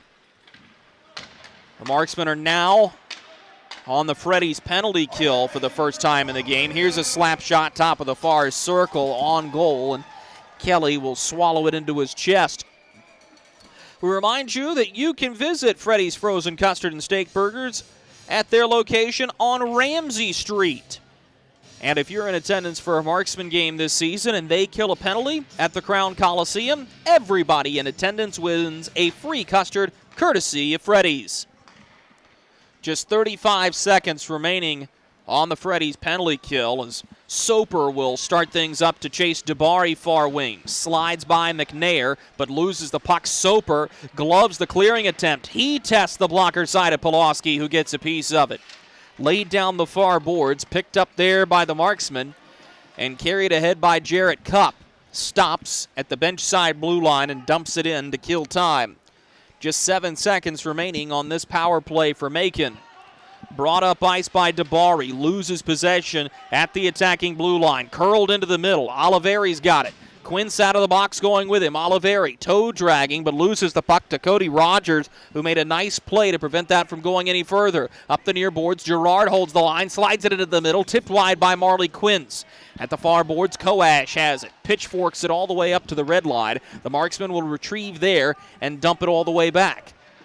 Soper the first to it, finds Don Carter at the near wing, never got it across the blue line. Forneras takes it away, dropped the puck for Marley Quince. And now we've got a takedown at center as Brendan Hussey got into Sam Storman. He's Ginger getting back to the bench. Not sure what caused that collision or whether they just collided unintentionally. Hussey loses the puck to Forneras. As the Marksmen are able to work it out of their defensive zone. Thrown back in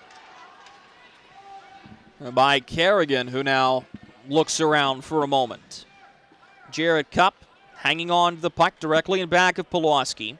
16:30 to go in the second period. Score remains 3-0. Uncharacteristic turnover as Hussey was lurking in front and nearly had an opportunity. Hard takedown from behind by Cameron on Cup. He hit him right on the 7. It's let go. Brought up ice. This is Bryce Farrell. He drives in at the near face-off circle. Slides a pass to the slot looking for Knoskey, who wasn't able to get it. Now Oliveri fires his shot that's blocked by a diving Brian Kerrigan. He'll get to the puck eventually and find Nigel Slade, who gives it right back to Oliveri at center. Clubbed into the zone by Don Oliveri, sending Brian Kerrigan to chase for Macon. He tries to break it out at the far side boards. Mccoy sends the puck sky high up in the air. It bounces back down to Wyatt Knoskey. Into the middle. Mccoy's shot shut down. Getting a piece of it with the paddle was Dylan Kelly. Now Mccoy's second opportunity to Bryce Farrell below the goal line. Shimmy, shake, and bake move. Lost the puck, and Dylan Kelly finds it and freezes it. 15:42 to go in the second period. Score remains 3-0 Marksmen. Mccoy nearly had his 6th goal of the weekend. Somebody tell me the last time you saw a Marksman forward average more than a goal per game in a weekend. It hasn't been this season. Here's Mccoy, wins the draw, tries a backhand play, stuffed by the leg pads of Dylan Kelly. Kelly having a much better second than he did first, but partially that's because he hasn't faced 5 odd-man rushes.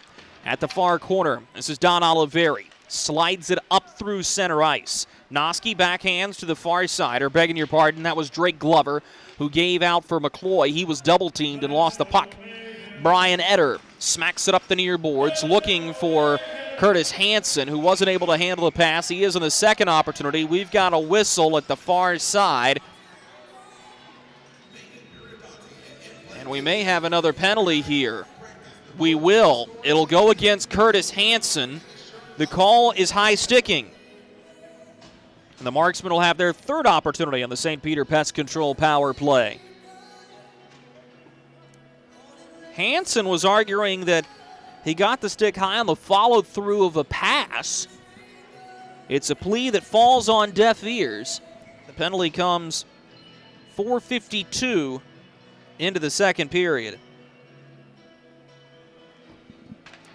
Face-off will be to the glove side of Dylan Kelly. And Marley Quince will take it for the Marksmen with the top power play unit out for Fayetteville. It's won by Fayetteville.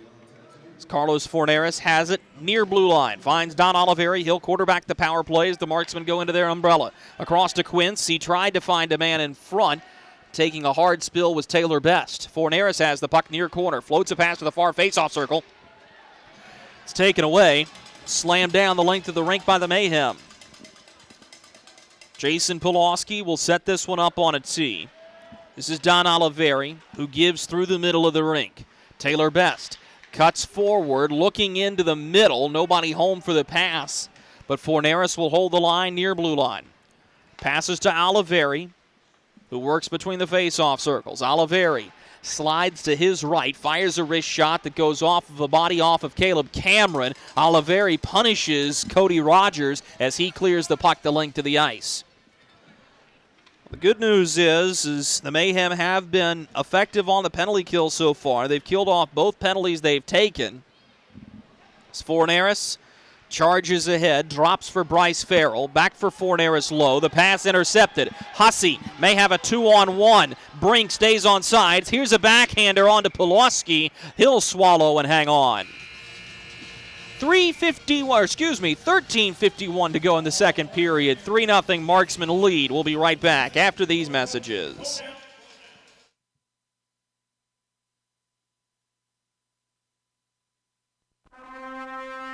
Something big is coming. Something so big, it'll change the world of chicken sandwiches. Zaxby's new signature sandwich with Zax sauce or new spicy Zax sauce. Because the chicken sandwich war ain't over yet. The new signature sandwich. All the other little sandwiches can run along. We'll take it from here.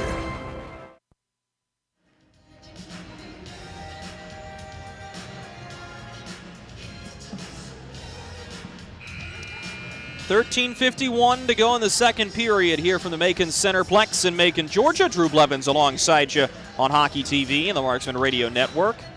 Thanks so much for joining us on this NFL Sunday afternoon. Was not pretty for Georgia sports fans earlier today as the Dallas Cowboys take down the Atlanta Falcons 43-3.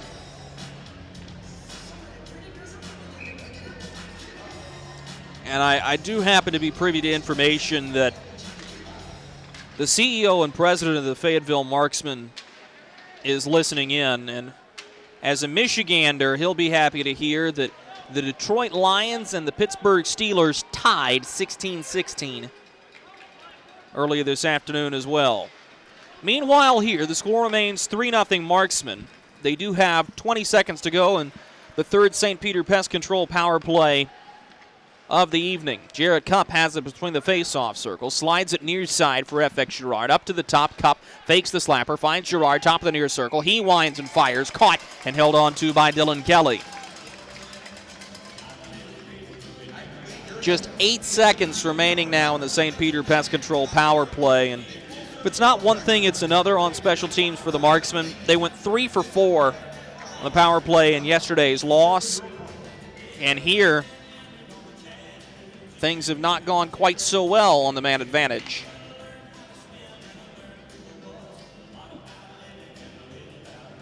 So the face-off will be to the glove side of Dylan Kelly. Eventually won by the Marksman as Farrell goes pushing after the puck. Tried to kick it up the dasher. He's pressured, gets it to McNair. Short side goal post. Drake Glover is shoved into the post by Nigel Slade. May have jostled it loose. Here's a chance on a wraparound. Kelly got the toe right back over to the post. And now Farrell has his gloves ripped off and his helmet. He's being jockeyed around by Nigel Slade. Taylor Cutting has a hold of him and won't let go. 12:57 to go in the second period. We'll see if any penalties come out of this.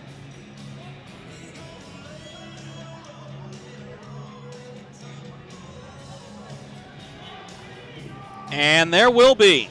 It's going to be Taylor Cutting.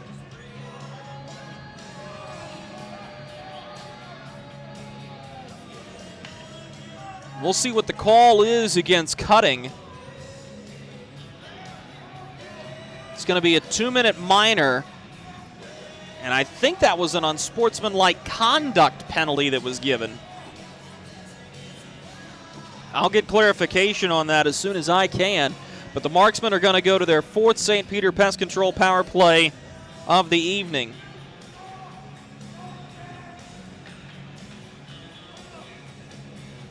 So Cutting takes a seat for unsportsmanlike conduct.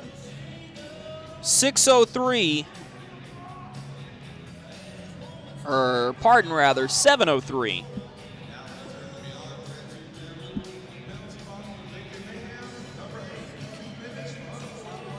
Yep, and it has just been announced as an unsportsmanlike conduct. And here's the funny thing about that. I think that was an unsportsmanlike because instead of grabbing the jersey, Taylor Cutting grabbed Bryce Farrell's hair. And you can't do that. Slid into the slot, the Marksman will regroup. Quince turns to the middle blue line. Back to the near side face-off circle. Forneris swings it into the near corner. Best looking for a cutting Mccoy. Wasn't able to hit him as Soper gets to the puck. He sends it up the far boards, and Nigel Slade will finish down the length of the rink. Bryce Farrell's one of maybe 3 players on this Marksman team that you can actually grab the hair of. Here's a stretch pass. Mccoy off to the races. Wrist shot. Big rebound. Kelly says no. Twice. A huge stop on the breakaway. Oliveri holds the line. McCloy runs into his man. Far corner. Soper trying to get it around of Marley Quince. Unable to do so. Quince along with Taylor McCloy holding the line. Now Taylor Best will come in to backhand to Don Oliveri. The puck was on edge, forcing a poor pass as he wasn't able to find Forneris.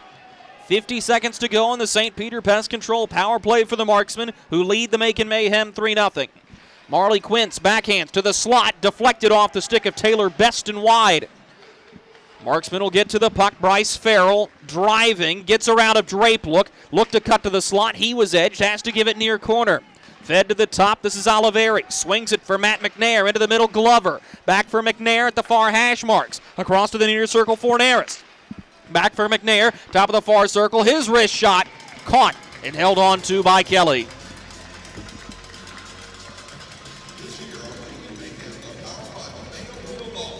"19 seconds remaining in the St. Peter Pest Control power play for the Marksmen. 11:16 to go, second period. 3-0 Fayetteville leading Macon. Shots posted are now 18-8, which would mean the Marksmen are outshooting the Mayhem at a clip of 7-1 this period. A face-off win for the Mayhem, right back to Dylan Kelly. He'll melt the puck.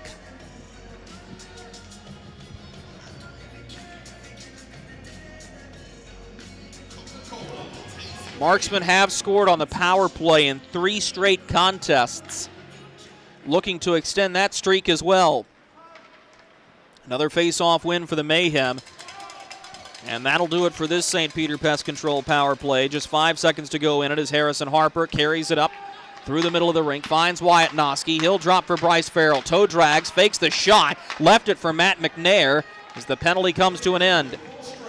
McNair has it far corner, gives it away as Brian Edder's unable to get it out. Line held by Drake Glover. Farrell leaves for McNair. The pass went off of his skate, and now Farrell has to regroup. Help from McNair. Knoskey with a one-timer. He hammered it high and wide. Missed on the short side as he tried to blow one by the goaltender Kelly. Laid low by the Marksman. This is Knoskey. Slides it into the slot. Gerard with a bid. Gloved by Dylan Kelly.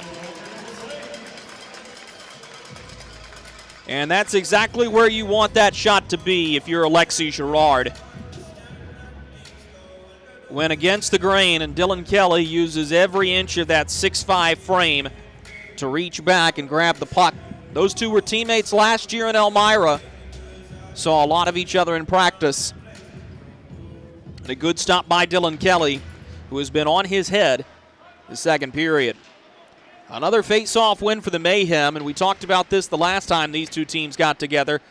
They've proven to be good in the circle as this puck is cleared in, out of play off the protective netting. Nigel Slade delivering a few bonus shoves in front of the net.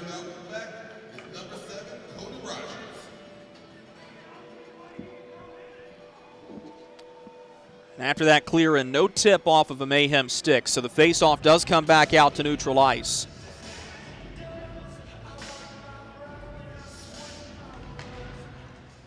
So the face-off win for the Marksman that's immediately swung to the far defenseman, Jarrett Cupp. Tried to drive himself, lost the puck. Mccoy there as support. Slid to the middle.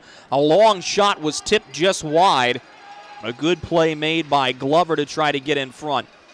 Now Caleb Cameron brings it ahead of the blue line. Thwarted there by Glover. Taylor Cutting, fresh from the box. Looked to give it back up. It's intercepted by Jarrett Cupp. Cupp will hold the line, spanking it off the inboards in the goaltender's trapezoid. Best nearly forced to turnover. And now Nigel Slade brings it ahead. Gives the puck into the middle. This is Brian Kerrigan working on Sam Storman. Long off-angle shot from nearly the far boards. Is stopped and held on to by Jason Polowski. 9:34 to go in the second period. 3-0 the score stays in favor of the Marksmen. You're listening to Fayetteville Marksmen Hockey.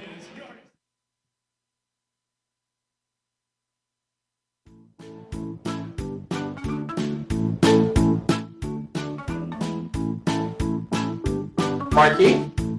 Carolina's Dentist offers the best in oral care and technology. Hope you're brushing twice a day like we discussed. And don't forget to make that 6-month appointment, okay? We'd like to keep those pretty white teeth looking good for you. Come experience positively different dentistry at Carolina's Dentist, the official dentist of the Fayetteville Marksmen.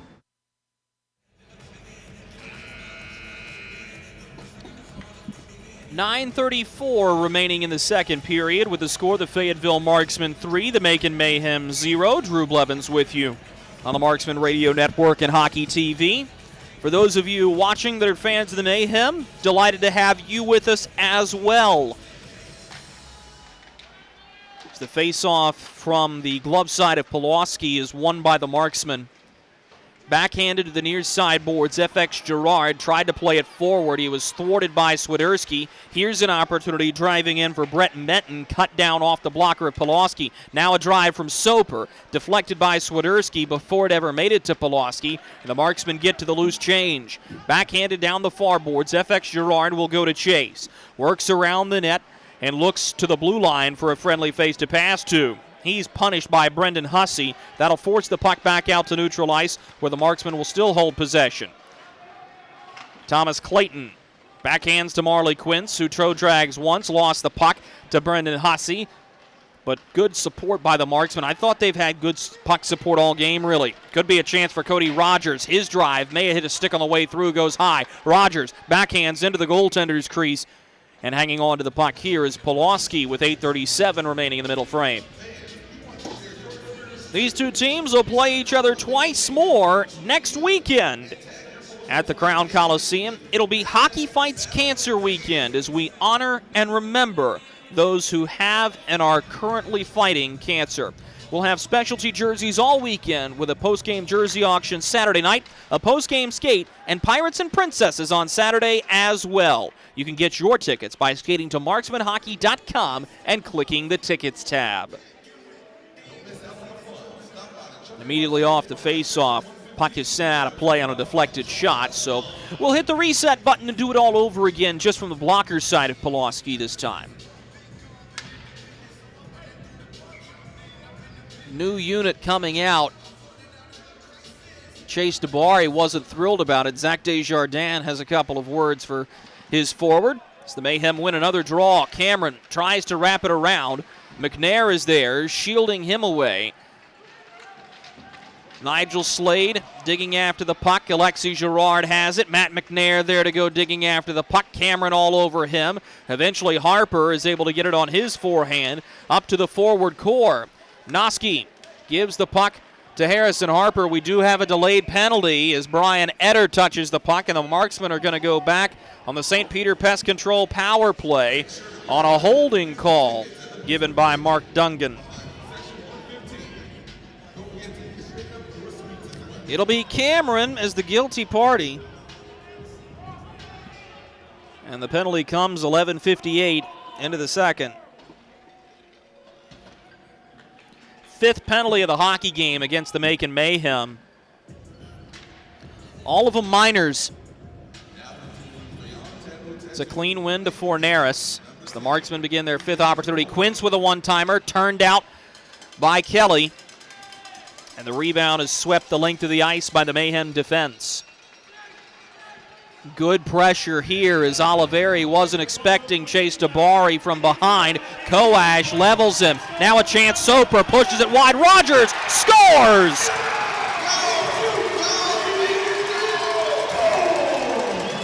Cody Rogers, a shorthanded marker to break the shutout. It's 3-1.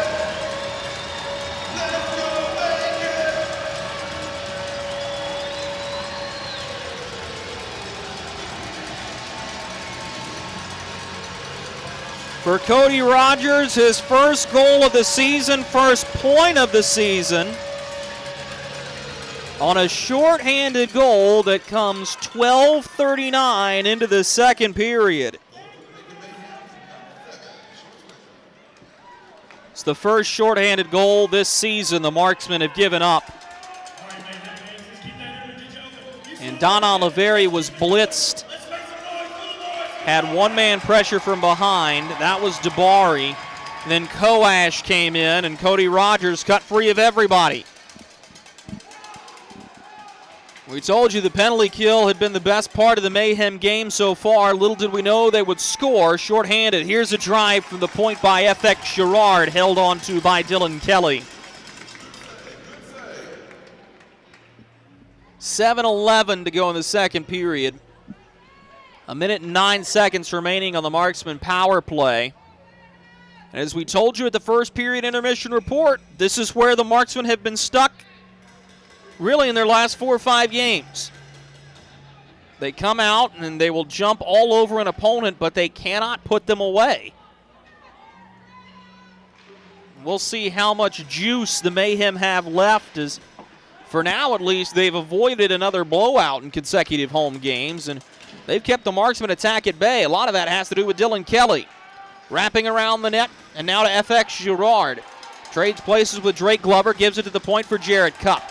He shovels it out to the far wing. McNair pirouettes and gives to Glover, who was in the slot. Has to quickly turn it back for Cupp. Down the far side boards to McNair. Off-angle shot deflects off the stick of Kelly. The rebound is scooped up by Nigel Slade, who fires to center. Jarrett Cupp has it at the red line. Looks for Matt McNair at the wing, far side. Now to Bryce Farrell. He's hog-tied by Devin Brink, but is able to get the puck to Matt McNair. Behind the net, Glover looks into the middle for Bryce Farrell. It's intercepted and cleared by the Mayhem. 20 seconds remaining, and the minor penalty to Caleb Cameron. Don Oliveri looking up ice. He drags to the near post and will pass out to the far wing. Driving with the puck is McNair. He's going to blow by Cody Rogers. Driving in. Loose rebound. Koash cleans it up, and it will float it down the length of the rink. Harrison Harper pressured by Chase DeBari. He's able to get out of it. Back to even strength we go. Harrison Harper gains the red line, dumps it in. Out of his net to play the puck is Kelly. Backhands it to the far corner. The Marksmen are there to chop it down. Taylor Best with a pass between the legs to the slot that's intercepted and brought back ahead by Soper. He finds Caleb Cameron, who ducks a hit from Oliveri. Harrison Harper, the first in, punished by Koash as the puck squirts up the near boards. Here's a long wrist shot from Soper that was cut down by Koash as he tried to stop it and get another shot off. At the far boards, the Marksman will bring the puck ahead. Soper to his knees to prevent that from going further than the red line. Dumps it in and going to get it. In front is Menton. Here's a chance in front, a one-timer off the goal post. Curtis Hansen nearly beat Jason Polowski cleanly. Now Quince delivers a pass through the slot. Best was tripped up on the play. We'll keep going. Brendan Hussey has it far side corner. Looking for help from Don Carter Jr. South of 5 minutes to go in the second period. Up to the point, Jarrett Cupp gives to Fornaris. He turns it over. Could be a 2-on-1 the other way. Headman pass for Don Carter. Has it near side corner as Girard got a piece of the pass to prevent the odd man rush. Back the other way, 2-on-2. Farrell going with McNair. The puck slips on him on rough ice, hops over his stick, and the Mayhem have it coming the other way. 3-on-2 defensively as Don Carter makes a move on Girard, who poked it away from him. Long shot from Taylor Cutting turned out by Jason Polowski. Marksmen have it back the other way. 3-on-2 if they hurry. Toe dragging Fornaris, pushes out to the far side. Backdoor pass from Quince goes off the skate of Taylor Cutting. Now the Mayhem reversing field. So we've got into a track meet in this last sequence. The pass intercepted by Jarrett Cupp. He dumps it back in to Marksmen attacking ice. This is Marley Quince hanging on to the puck for Fayetteville. Pinned to the near side half wall. So everybody digging after it. To Oliveri, swings it out to the far blue line. Jarrett Cupp, one-man pressure. He gives it to Glover, who finds the man low. His Best looked back into the middle of the ring for Quince. Now Quince has it in the goaltender's trapezoid behind of Kelly. His pass to the slot deflected. Mayhem have it. Could be a 2-on-1 the other way. Huge hit laid through center as Oliveri railroads Devin Brink. This is Bryce Farrell ahead of the attacking line. Offside called. 3:28 remaining in the middle frame of regulation. The Mayhem are on the scoreboard, but it remains Fayetteville 3, Macon 1.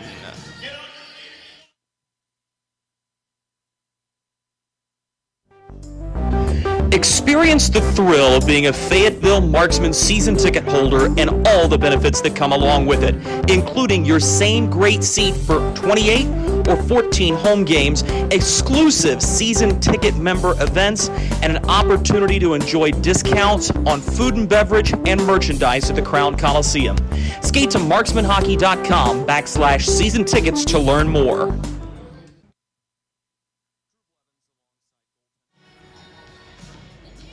Well, with the one goal, the crowd is back in it here in Macon. It was a late arriving crowd. But they made some noise on the goal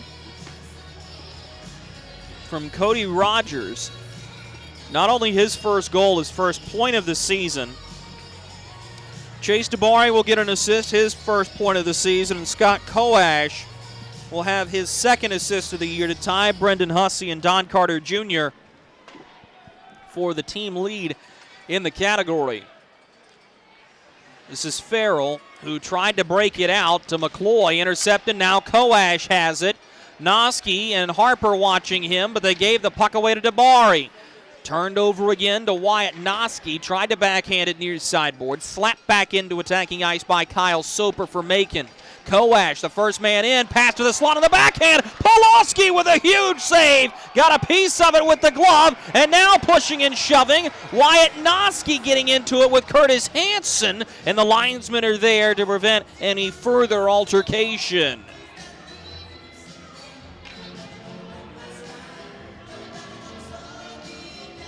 I don't think we're going to see any penalties after this.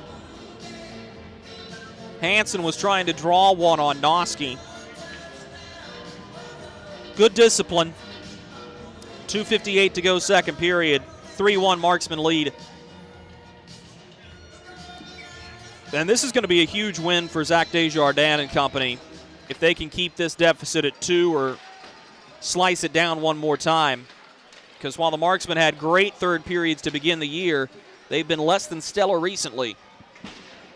Near corner, Brendan Hussey digging after the puck. It squirts up the near boards. Sober to his knees. Is able to block it enough for Swiderski to get it. Don Carter Jr.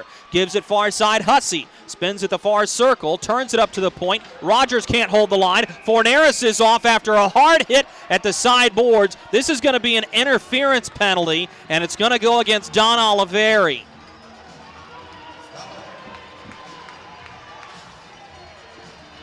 And that penalty is going to put the Marksmen back on the Freddy's penalty kill for the second time in the hockey game. Penalty comes 17-28 into the second period.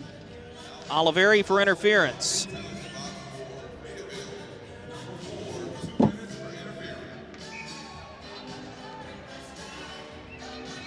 So the face-off will be to the glove hand side of Jason Polowski. First full power play of the game for the Mayhem. Drapelook drops to Devin Brink. They'll trade places to Soper, who gives out to the far side. This is Nigel Slade. Look to go back to the point for Soper, who wasn't ready for the pass. The Mayhem will reset. Devin Brink dumps it in down the near dasher, around of Polowski, who came out of his net to play it. Marksmen are unable to clear. Drapelook backhands to Nigel Slade in the far corner as he got punished by Taylor Mccoy. Hanging on for his shot is Caleb Cameron, who misses high. Line held by Soper. Pushes to Devin Brink on the near wing. Back up top, Soper has it near blue line to Brink. Gives all the way across, top of the far face-off circle. Drapelook finds Cameron, who tried to backhand quickly in front for Slade. The pass taken away, but Soper holds the line near blue line to Devin Brink. Gives between the face-off circles, and now back for Soper. He winds and fires a slap shot off of Taylor Mccoy. That may have stung him. Devin Brink hangs on to the puck. A minute to go in the power play for the Mayhem. Behind the net is Nigel Slade. Harper all over him, practically sat on him. Caleb Cameron, though, delivers a hard hit, far corner boards. Jarrett Cupp, Matt McNair, Caleb Cameron, Devin Brink, Harrison Harper, and Nigel Slade all digging after the puck. It finally squirts free to exactly none of them, and Taylor Mccoy will ice it for the Marksmen. Joe Drapelook will pick up the puck in his own zone. New power play unit out for the Mayhem. This is Koash and his unit. He'll get the puck here from Brendan Hussey. Turned it back for Chase Dabari, but Brian Etter has to go back and retrieve as the puck had squirted out to center. Now only 20 seconds remaining in the Macon power play. They don't seem to be in any particular hurry. Oliveri looks at the penalty clock. He's standing up in the box, ready to come back out. Cody Rogers ahead of the blue line. Gives to the near side toward Curtis Hansen. Chase Dabari jumps in front as Oliveri's out of the box. Pass off the far sideboard, settled by Cody Rogers, the goal scorer for the Mayhem. Across to Brian Etter. Backdoor pass toward Koash. Too hard off of his stick. Hansen now for Koash, far circle. His shot off the blocker side shoulder of Jason Polowski. Oliveri sweeps it out to center as Oliveri now has a hold of his man. Delayed offside as Brian Etter got tied up with Don Oliveri. Just 5 seconds to go in the period. Marksmen are going to be content to let this clock run out. And the score at the end of 2 periods will be Fayetteville 3, Macon 1. Shots on goal will be posted here momentarily on the scoreboard. We'll pass them along to you on our first intermission segment. 3-1, the Marksmen have the lead on the Mayhem. We'll tell you about period number 2 after these messages. This is Fayetteville Marksmen Hockey.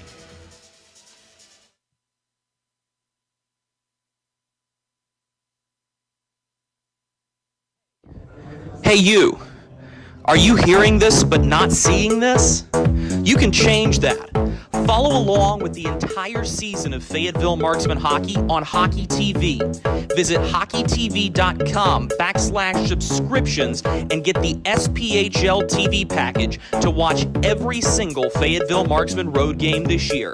That's hockeytv.com/subscriptions. Welcome to Freddy's. How are you guys doing? Meetings. Lunch meetings all week, all salads. Bean salads. Quinoa salads. Heirloom salad. Frisee salads. Sometimes a guy needs a Freddy's Original Double, Chicago Dog, and a Turtle Sundae. Make that 2, please. 3. Absolutely. If it's gonna be bad, it better be good. Being bad never tasted this good. Freddy's, the experience that puts a smile on your face and the taste that brings you back. Kelly, you need to unmute yourself. For some, it's just the sound of ice hitting heavy-duty plastic. But for us, it's the signal calling us back to the light. And to Greg's house, because he just got a new grill. Connecting to Hot Jams playlist. Welcome back, Bud Light legends. It's time to take summer by the coolers. Something big is coming. Something so big, it'll change the world of chicken sandwiches. Zaxby's new signature sandwich with Zax sauce or new spicy Zax sauce. Because the chicken sandwich war ain't over yet. The new signature sandwich. All the other little sandwiches can run along. We'll take it from here. Experience the thrill of being a Fayetteville Marksmen season ticket holder and all the benefits that come along with it, including your same great seat for 28 or 14 home games, exclusive season ticket member events, and an opportunity to enjoy discounts on food and beverage and merchandise at the Crown Coliseum. Skate to marksmanhockey.com/season tickets to learn more. Drew Blevins along. Look at our yard. So many anthills everywhere. Did you know that a single ant can live to be 29 years old? Really? Well, what about a married one? Seriously? But really, we need to fix the yard. St. Peter Pest Control handles all your mosquitoes, ants, spiders, cockroaches, and even rodents. St. Peter Pest Control provides full home pest protection and consistent treatment of ants and mosquitoes in your yard, too. At St. Peter Pest Control, we send all your bugs to see St. Peter.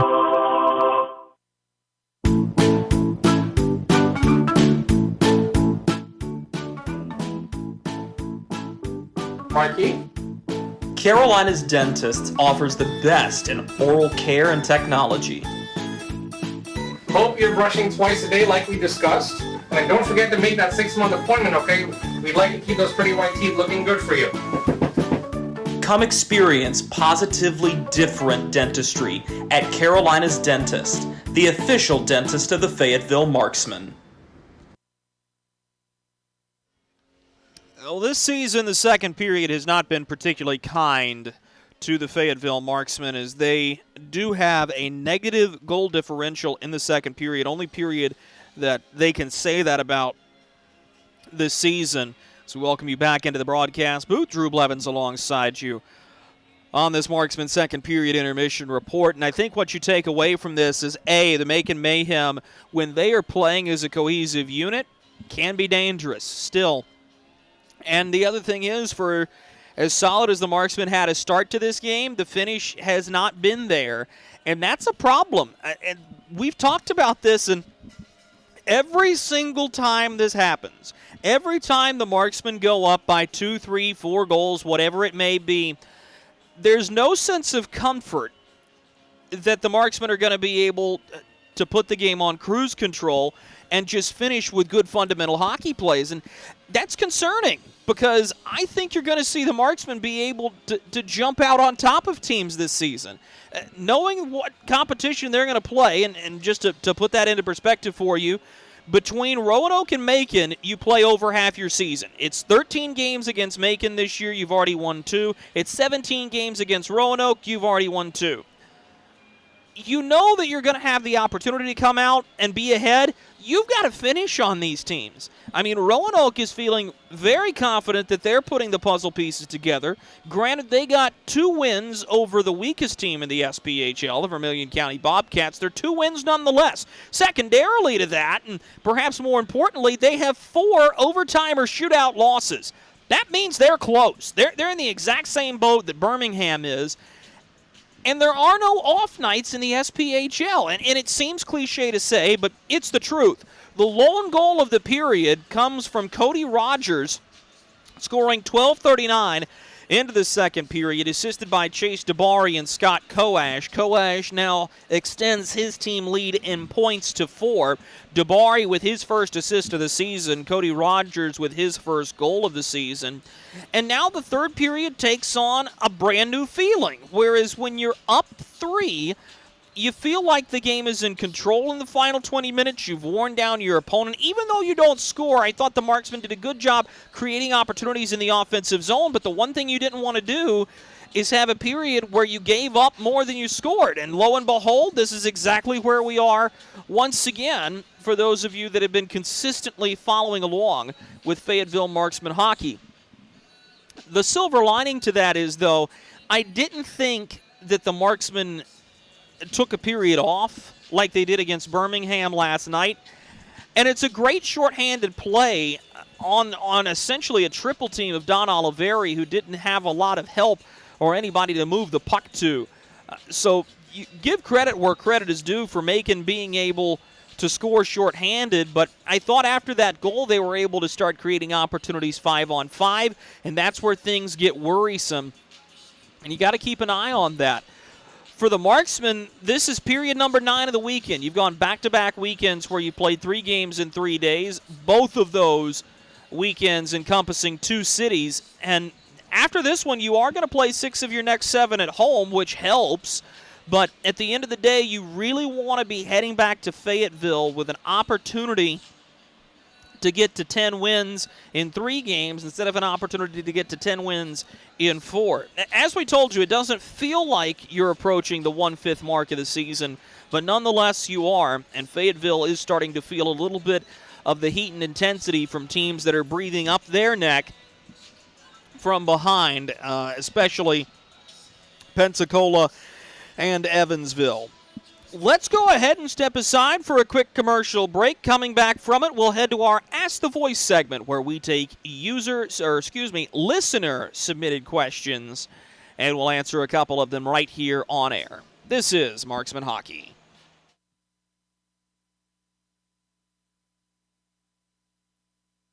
Hey you. Are you hearing this but not seeing this? You can change that. Follow along with the entire season of Fayetteville Marksmen hockey on Hockey TV. Visit hockeytv.com/subscriptions and get the SPHL TV package to watch every single Fayetteville Marksmen road game this year. That's hockeytv.com/subscriptions. Welcome to Freddy's. How are you guys doing? Meetings. Lunch meetings all week, all salads. Bean salads. Quinoa salads. Heirloom salad. Frisee salads. Sometimes a guy needs a Freddy's Original Double, Chicago Dog, and a Turtle Sundae. Make that 2, please. 3. Absolutely. If it's gonna be bad, it better be good. Being bad never tasted this good. Freddy's, the experience that puts a smile on your face and the taste that brings you back. Kelly, you need to unmute yourself. For some, it's just the sound of ice hitting heavy-duty plastic. But for us, it's the signal calling us back to the light.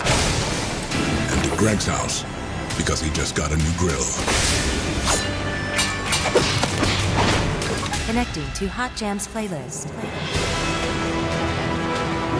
Welcome back, Bud Light legends. It's time to take summer by the coolers. Something big is coming. Something so big, it'll change the world of chicken sandwiches.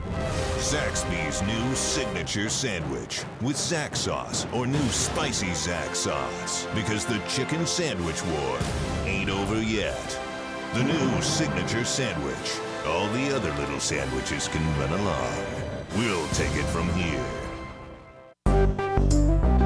Experience the thrill of being a Fayetteville Marksmen season ticket holder and all the benefits that come along with it, including your same great seat for 28 or 14 home games, exclusive season ticket member events, and an opportunity to enjoy discounts on food and beverage and merchandise at the Crown Coliseum. Skate to marksmanhockey.com/season tickets to learn more.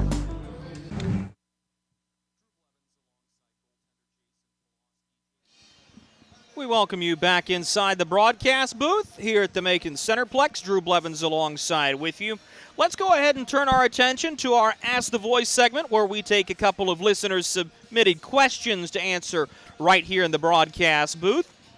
If you want to have one of your questions answered on a future edition of Ask the Voice, all you have to do is email me with your name, where you're listening from, and a good question about hockey or the Fayetteville Marksmen. My email is dblevins, that's DBLEVINS @marksmanhockey.com. Our first question comes from Macy, who's listening in Fayetteville.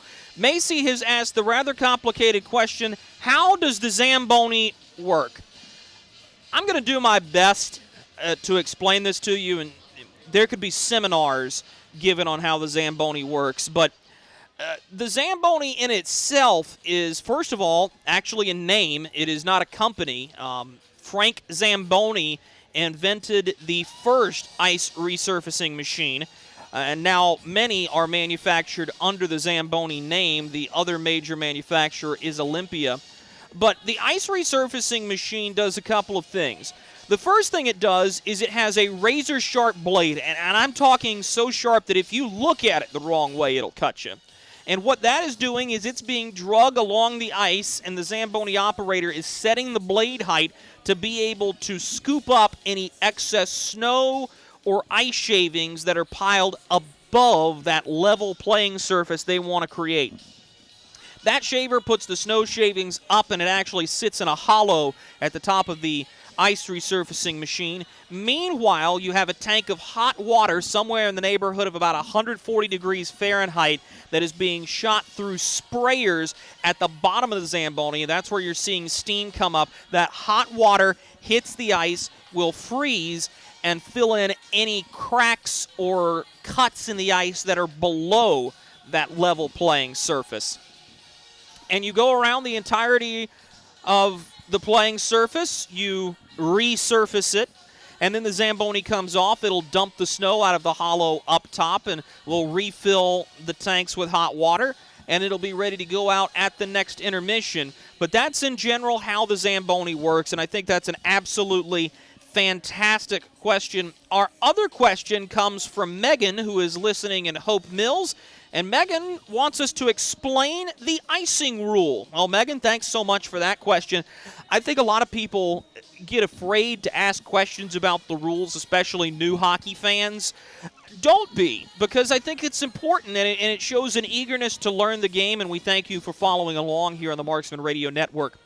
Icing is simply where a team collects possession of the puck on their defensive side of the red line, and as they attempt to make a pass or dump the puck into their attacking side of the red line, they do not hit any of their teammates with a pass, and the puck ends up behind the attacking goal line so long as the opposing team gets to the imaginary line that is drawn between the face-off circles in the zone first. That'll be icing, and it's more akin to the offside rule in soccer. It's meant to prevent any type of cherry picking or just throwing the puck all the way down and going to get it. But the red line is what determines icing. So if the puck is shot by one team from their side of the red line to the opposing side's team of the red line without touching another teammate, and the opposing team gets across the imaginary line between the face-off circles first, that is icing. And it's a simple rule for us who have been around the game for a while, but I find myself rambling to kind of explain it, and I hope I've answered your question well enough. But the biggest indicator of icing versus offside as well, consider icing as being determined by the red line, the center ice stripe. Offside has to do with the two blue lines. So hopefully that'll clear things up for you. Thank you so much to Macy and Megan for their questions about the Zamboni and icing. If you want to have one of your questions answered on a future edition of Ask the Voice, all you have to do is email me at dblevins, that's DBLEVINS at marksmanhockey.com with your name, where you're listening from, and a good question about hockey or the Marksmen. 3-1 the score here in Macon. We'll take you around the SPHL after these messages. This is Marksman Hockey.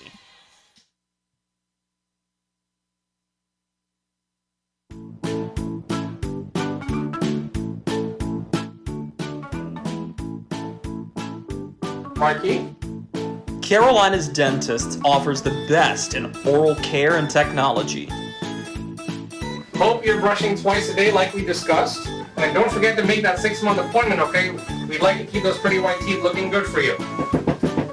Come experience positively different dentistry at Carolina's Dentist, the official dentist of the Fayetteville Marksmen. Baby, we have spiders on every corner outside our house. Okay, I'll call someone to take care of it. Baby, we have fire ants all over the yard. Alrighty, I'll call someone else to take care of that. Baby, these mosquitoes, you have got to go. Here we go again. One call to St. Peter Pest Control provides all these services. Total pest protection for one low monthly payment. At St. Peter Pest Control, we send all your bugs to see St. Peter.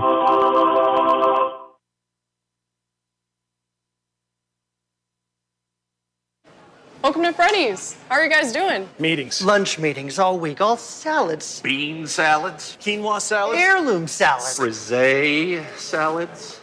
Sometimes a guy needs a Freddy's Original Double, Chicago Dog, and a Turtle Sundae. Make that 2, please. 3. Absolutely. If it's gonna be bad, it better be good. Being bad never tasted this good. Freddy's, the experience that puts a smile on your face and the taste that brings you back. Kelly, you need to unmute yourself. For some, it's just the sound of ice hitting heavy-duty plastic. But for us, it's the signal calling us back to the light. And to Greg's house, because he just got a new grill. Connecting to Hot Jams playlist. Welcome back, Bud Light legends. It's time to take summer by the coolers. Something big is coming. Something so big, it'll change the world of chicken sandwiches. Zaxby's new signature sandwich with Zax sauce or new spicy Zax sauce. Because the chicken sandwich war ain't over yet. The new signature sandwich. All the other little sandwiches can run along. We'll take it from here. Let's go for a quick spin around the SPHL. Only one other game in action. The Birmingham Bulls visiting the Evansville Thunderbolts. A long drive for a one-off game for Birmingham this weekend. They are tied 1-1 just starting the third period from the Ford Center. Want to pass along a quick note of congratulations to Jake Lecision, who scored his first NHL goal a couple of days ago for the Vegas Golden Knights. Jake is the son of former Carolina Hurricanes defenseman Curtis Lecision and was raised for most of his childhood in the Raleigh area, about an hour away from Fayetteville. Third period puck drop between Fayetteville and Macon is next.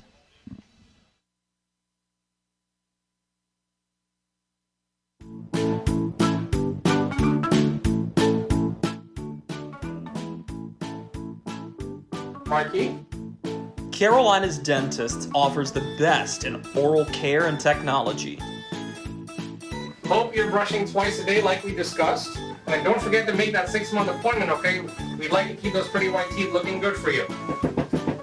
Come experience positively different dentistry at Carolina's Dentist, the official dentist of the Fayetteville Marksmen.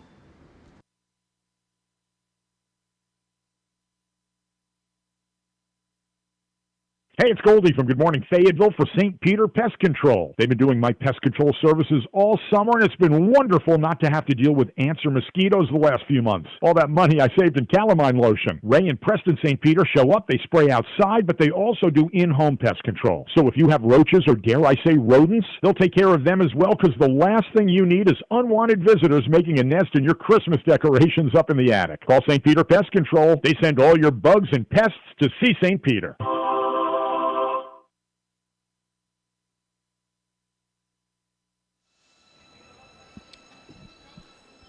Welcome back to the Macon Coliseum. Drew Blevins alongside you on the Marksman Radio Network and Hockey TV. Final 20 minutes of regulation. Fayetteville Marksmen leading the Macon Mayhem 3-1. Each one of the Marksman goals came in the first period. Wyatt Knoskey, Bryce Farrell, Carlos Forneris. And the lone goal for the Mayhem came just beyond the midway point of the hockey game from Cody Rogers.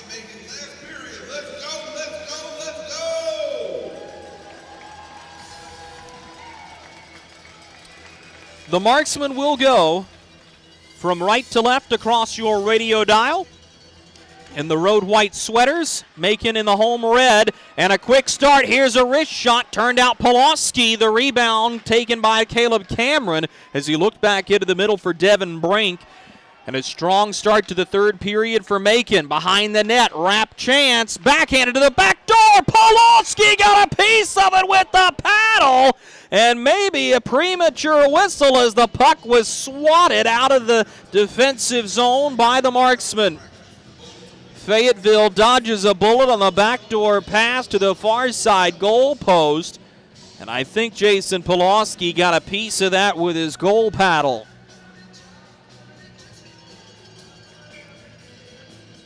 So another defensive zone draw and another win for the Mayhem, who have been dominant in the face-off circle this afternoon.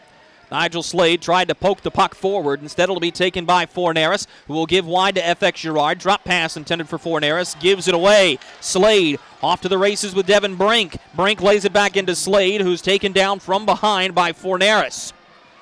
Puck is picked up by Jarrett Cupp, who backhands all the way up the length of the far sideboards to the red line, where Forneris will eventually corral the puck with a little bit of help from FX Girard. Girard going after the puck here, had his stick lifted. Marley Quince is there to take up the fight. Taken from him by Scott Koash, but Wyatt Knoskey holds the puck into the zone. Joe Drapelook will go and chase the puck behind the net. And the Mayhem will settle the pace of play in the form of Brian Etter. Minute and 20 seconds gone by here in period number 3. Skated up ice by Koash, gains the red line and dumps it in. Out of his net to play the puck is Polowski in the trapezoid. Finds Harrison Harper near side wing. Unable to get around it of Koash. Now he's going to play volleyball with it. Looked to give it to Wyatt Knoskey, but it never made it to him. Matt McNair will eventually corral it. He backhands over the stick of Knoskey, and Cody Rogers will play for the Mayhem.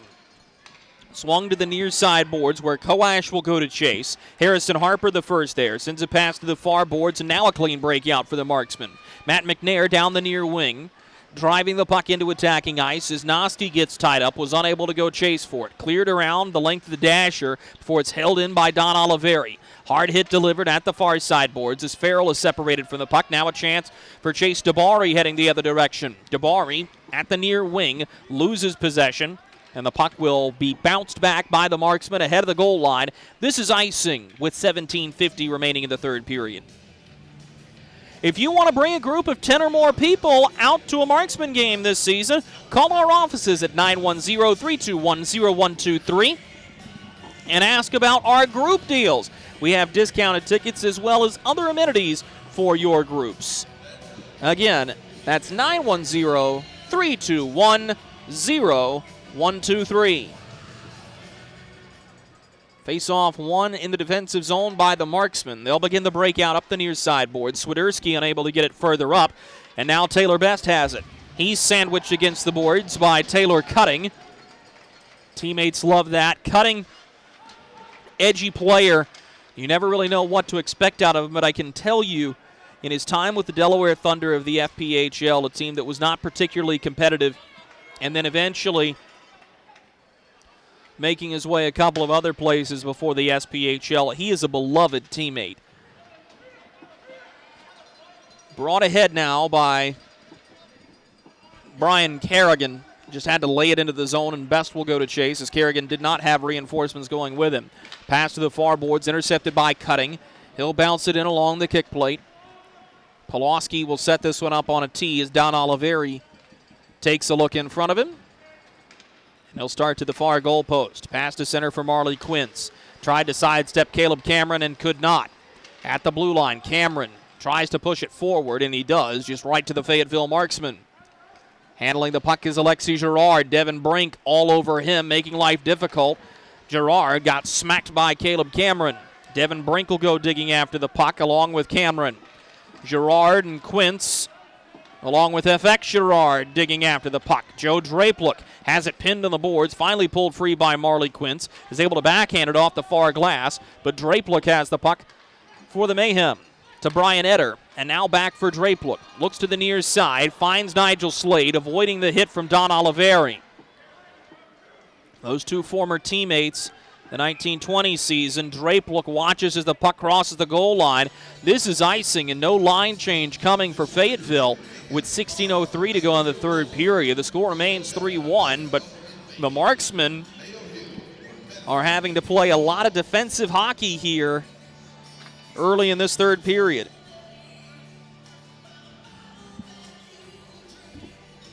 Face-off will be to the glove side of Polowski. It's won by the Marksmen, just pushed forward, and now a 3-on-2 developing for Fayetteville.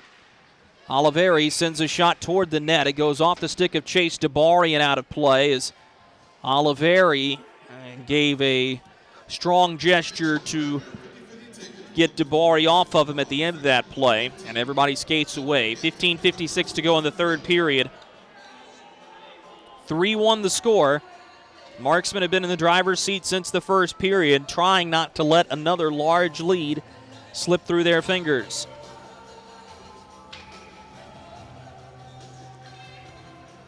McNair will take the draw for the Marksmen. He loses this one to Coash, and the breakout begins for Macon. DeBari may have a chance. He's away, far side wing, shielded by Alexi Girard, who will end the threat. And Bryce Farrell picks up the puck to head back into attacking ice. Down the far boards, finds Wyatt Knoskey in front. McNair toe drags. Hard collision in on Dylan Kelly. And now we're going to get a gathering of the clans in the goal crease as Kelly had his mask knocked off.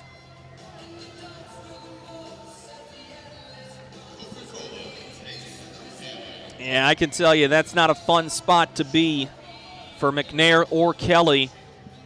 And there's no harm in that play. There's no ill intent.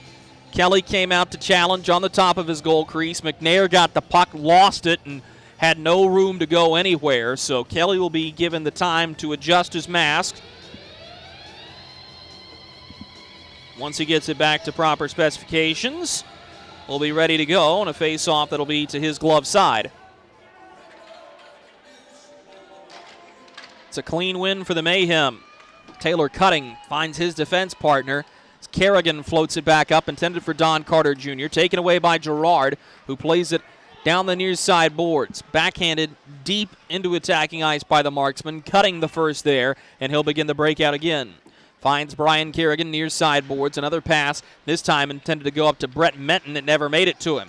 Cutting's going to carry it himself. A lumbering defenseman finds Menton, gives to Cutting in the slot. Had the puck smacked off his stick. Now McCloy's away. It's a 2-on-1 for Fayetteville. Taylor McCloy hanging on to the puck. Cutting on a back-checking play. Got the puck before the man, and a superb play by Taylor Cutting. He may have an opportunity to spring a rush here. Gives it to the near wing. This is Brendan Hussey. Hussey drops the puck for Menton, who tried to push it back for Kerrigan. He wasn't ready for it, and the Marksmen swarmed the puck in the near defensive face-off circle. Given out to the far side boards, and now Carlos Forneris will take it on the cross-ice pass. Across the attacking blue line, he rocks Brian Etter. A huge hit from Carlos Forneris. The Marksman bench loves it. Etter adjusts his helmet, as he'll have to lay this one forward for Devin Brink. Cup takes it away. And now gives to Marley Quince, who will work to the far side wing. Picked up by Don Oliveri. He slaps it in. A thunderous hit off the boards. And a big bounce will give it right to Devin Brink. Lays it up the near boards toward Nigel Slade. He has a step on Cup, who lost an edge. Cup back to his feet. Hits Slade, who survives it. Turns to the point. Etter flies one off the end boards. He was looking for Brink. It's stolen away by the Marksmen. Marley Quince backhands it forward for Wyatt Knoskey. Joe Drapelook the first there. Drapelook hanging on to the puck on his backhand. Shovels it up the near wing boards. Koash may have an opportunity 2-on-1 defensively. Just puts a shot on goal. It's snared by Polowski, and he'll hold for a whistle. 13:36 to go in the third period with the score, the Fayetteville Marksmen 3, the Macon Mayhem 0. We'll be back after these messages. Experience the thrill of being a Fayetteville Marksmen season ticket holder and all the benefits that come along with it, including your same great seat for 28 or 14 home games, exclusive season ticket member events, and an opportunity to enjoy discounts on food and beverage and merchandise at the Crown Coliseum. Skate to marksmanhockey.com/season tickets to learn more.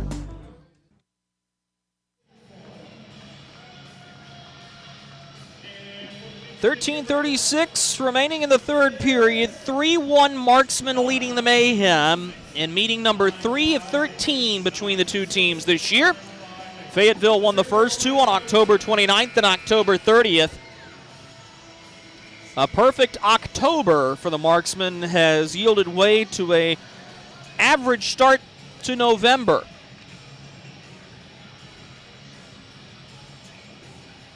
The Marksmen are 2-3 in the month and looking to get back to 500. Face-off will be to the blocker side of Jason Polowski. This is won by the Marksmen. Glover finds Best on the near side. Best will dump it in and allow Mccoy to go to chase. Soper the first there. Couldn't get it around Glover, who will send it below the goal line again. The Mayhem will have to regroup. Mccoy took it away at the red line and will push it back to the Marksman defense. Dumped in to where Soper will have it. Looks through the middle of the rink. Handling the puck is Curtis Hansen. He's got to push it back for Kyle Soper. Finds Cody Rogers in the near corner. Back to the far corner. Soper will lay it into open space. Hansen catches up to the puck. Chips it forward, looking for Chase DeBarty, who has it. It rolls off the toe of his stick, and he's got to go chase in the far corner. Leaves it there for Curtis Hansen. Pass to the slot. Koash has it in front, bouncing puck. Polowski paws at it. Was able to get it out of a danger area, and Harrison Harper cleans up the rebound behind the net. To Drake Glover. Spins away from a hit from Koash and moves the puck up ice. Headman play intended to go to Thomas Clayton, but stolen by Koash, who will dump it in behind Polowski, and Oliveri goes to chase. Don Oliveri shucks off one body check, lays it up. Taylor cutting. Stands up Bryce Farrell at the Marksman bench. Wyatt Knoskey has the puck in a scoring area. Lost it to Brian Kerrigan. Have to keep an eye out for Macon's number 8. That was a huge hit.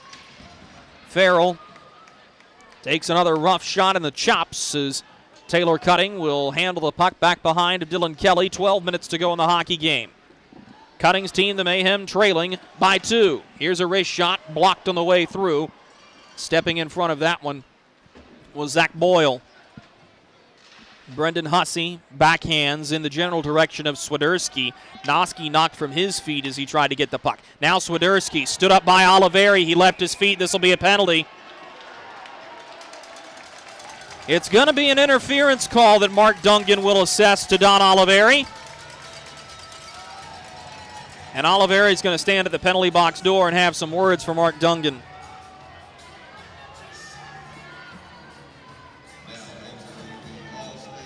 Penalty comes 8:20 into the third period. Oliveri's second straight penalty to the box. This one for interference. And a golden opportunity for the Mayhem to cut the deficit to 1. Marksmen go back to the Freddy's penalty kill. You can visit Freddy's Frozen Custard and Steak Burgers on Ramsey Street. For every penalty the Marksmen kill at home this season, if they kill one while you're in the building, you will win a free custard, courtesy of Freddy's. Macon power play is 0 for 23 on the season. They are the bottom power play in the SPHL. Looking to rectify that here, but not a good start as Mccoy took a stick high right in front of Mark Dungan. He doesn't call anything, and Mccoy gets off to the bench, and Kyle Sherrill will receive him there. Brought up ice by Brendan Hussey. Gets around his man, begging your pardon, that's Joe Drapelook. He'll backhand to Nigel Slade, finds Brian Etter, that's Soper. Back for Slade, slides it below the goal line, and Soper calls for it near blue line. Lays it back to the near circle, Drapelook pirouettes looking for a lane. Fires below the goal line to Slade. He looks into the high slot for Devin Brink. Brink all over the puck, but eventually McNair takes it, wins it, shoots it down the length of the ice, and he's going to go chase. Dylan Kelly shields the puck, gives to Soper, who will then have to forehand all the way across for Caleb Cameron. Cameron takes a body check from Matt McNair with 50 seconds remaining in the Oliveri minor. Flushed out of the foxhole is Soper. His first pass is too hot to handle. He'll take the clearback attempt by the Marksmen, and the Mayhem will just settle the puck. This is Brian Etter. Ahead of the red line, Etter driving with the puck. He'll dump it in around Alexi Girard. Jarrett Cupp is there to take the puck, finds Girard. He'll try to clear. Cody Rogers holds the line, falls to his knees, but sends a pass out to the far wing. Now back to the top of the near circle, Hansen. Sends it below the goal line, and he'll get it right back. Gives to DeBari. He walks to the front looking for a lane. Hansen trying to find the puck. No shot ever came off. Hansen moves it to the point. Brian Etter winds and fires a slap shot, blocked off the shin pads of Drake Glover. As this puck will bounce back through center, we go back to even strength hockey. DeBari knocked off the puck by Harrison Harper. He'll survive another check, and now a headman play to Oliveri out of the box. Winds and fires and holds up on the shot as he was called offside. 9:26 to go in the third period. Fayetteville hanging on to a 3-1 lead.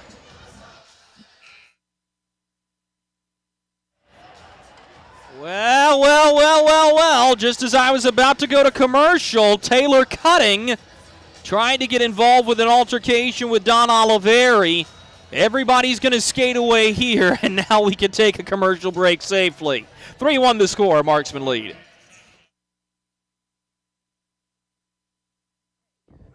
Hey you, are you hearing this but not seeing this? You can change that.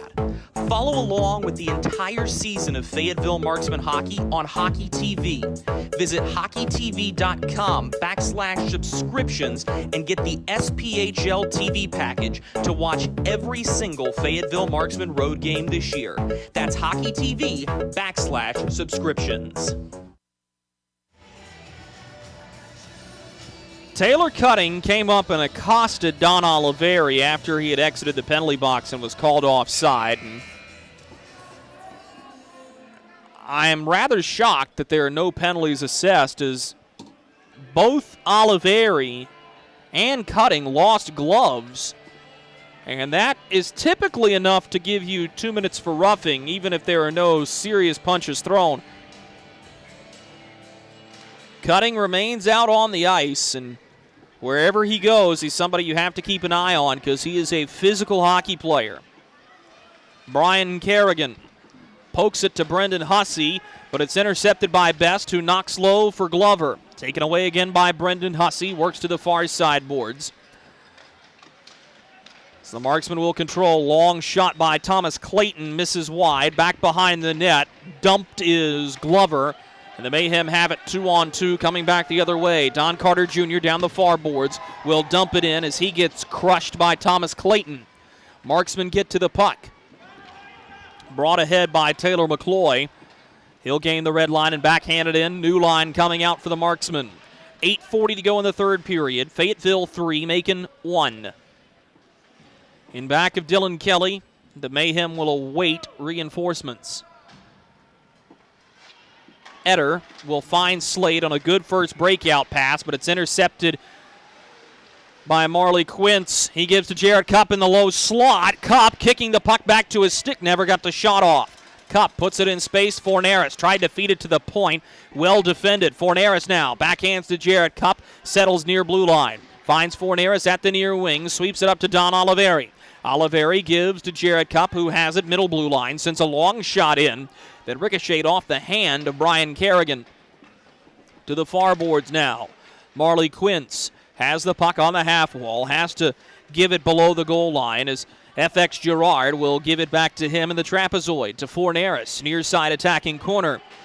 Brian Eder all over him, forces Forneris to cough up the puck, and now a huge hit laid by Bryce Farrell on Nigel Slade. Quince pops the puck in the air on goal. It's caught by Kelly, who will hang on for a whistle with 7:35 to go in the third period.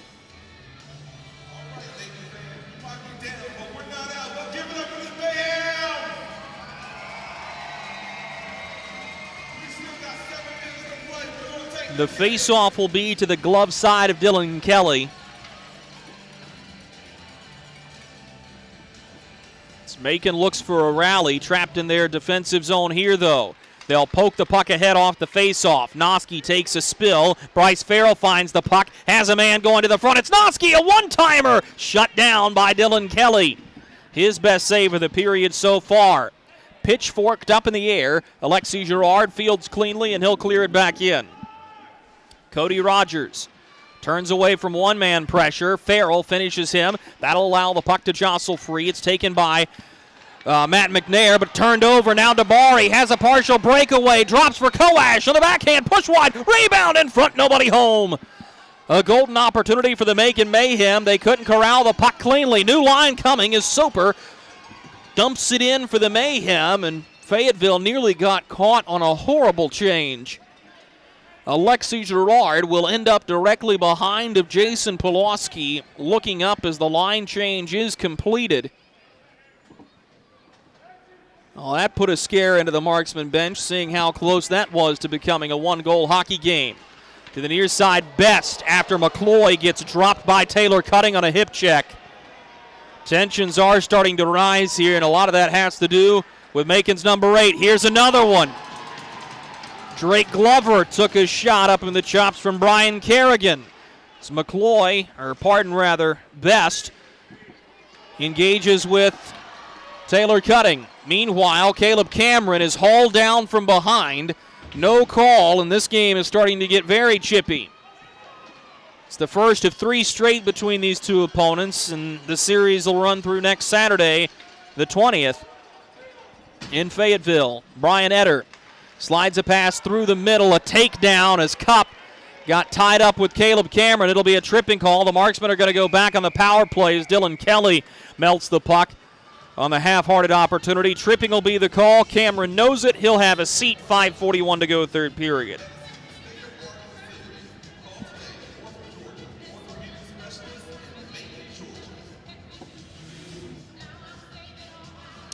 So Cameron will take a seat for the second time in the hockey game, this one for tripping. The Marksmen go back to the St. Peter Pest Control power play. St. Peter Pest Control provides year-round pest control solutions. Send all your bugs to see St. Peter.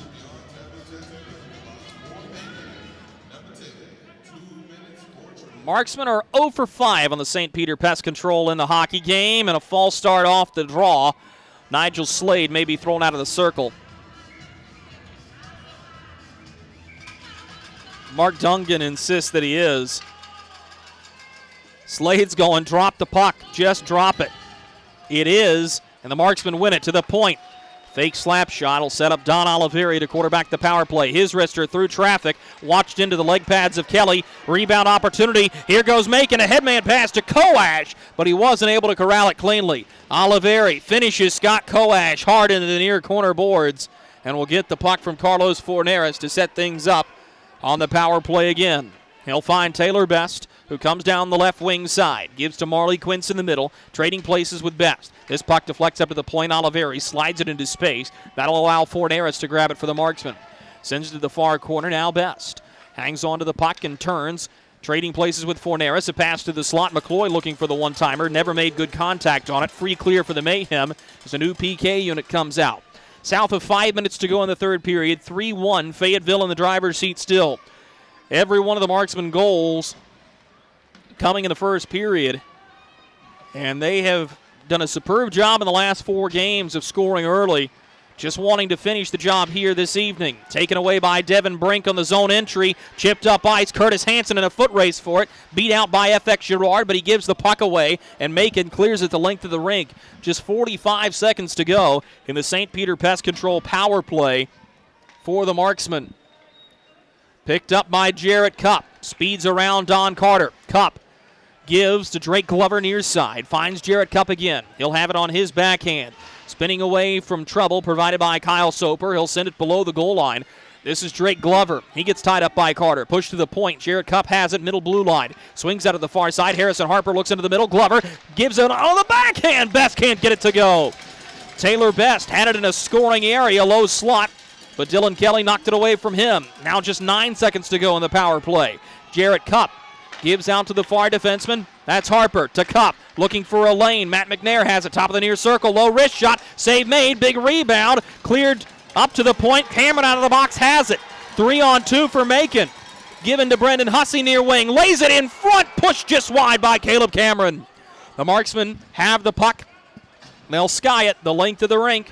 Bounces a couple of times before Taylor Cutting settles. Finds Cameron, who will dump it in with 3:20 to go in the third period. Polowski out of his net to play the puck.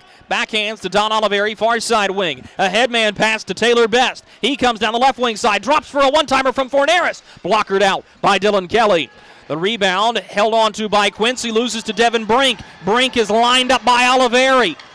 A huge hit that shakes up Brink. Both players took a brunt of that collision. Line held by Etter, swept toward the net.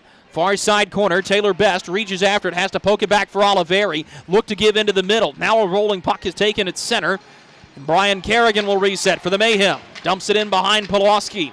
Alexi Girard is the first there. The chant of Let's Go Mayhem ringing through the rafters here at the Centerplex. 2:35 to go, third period. The home team trailing by a pair. Through the middle of the rink, Mccoy looks for Matt McNair. The pass thwarted, but eventually Macon will gain clean possession. Dabari has space and speed, knocked off the puck, but finds Brian Etter. Lays it toward the goal, off the goal post, near side. Here's Dabari on the rebound. Gives it up to the point. Drapelook will feed it low for Curtis Hanson. Spins it toward the net. Etter has to be ready near blue line. Brian Etter lays it to the near side hash marks. Played over to the far point. Drapelook wasn't ready for it. Macon nearly made it a one-goal hockey game, but the heavy metal was kind to the Marksmen. South of 2 minutes to go as Drapelook dumps it in. Going to chase for the Marksmen is Harper. He's run into. Here's his shot that goes off the stick of Polowski. This will ricochet out of play. 1 minute and 45 seconds remain in regulation. We'll bring him to you after this. This is Fayetteville Marksmen Hockey.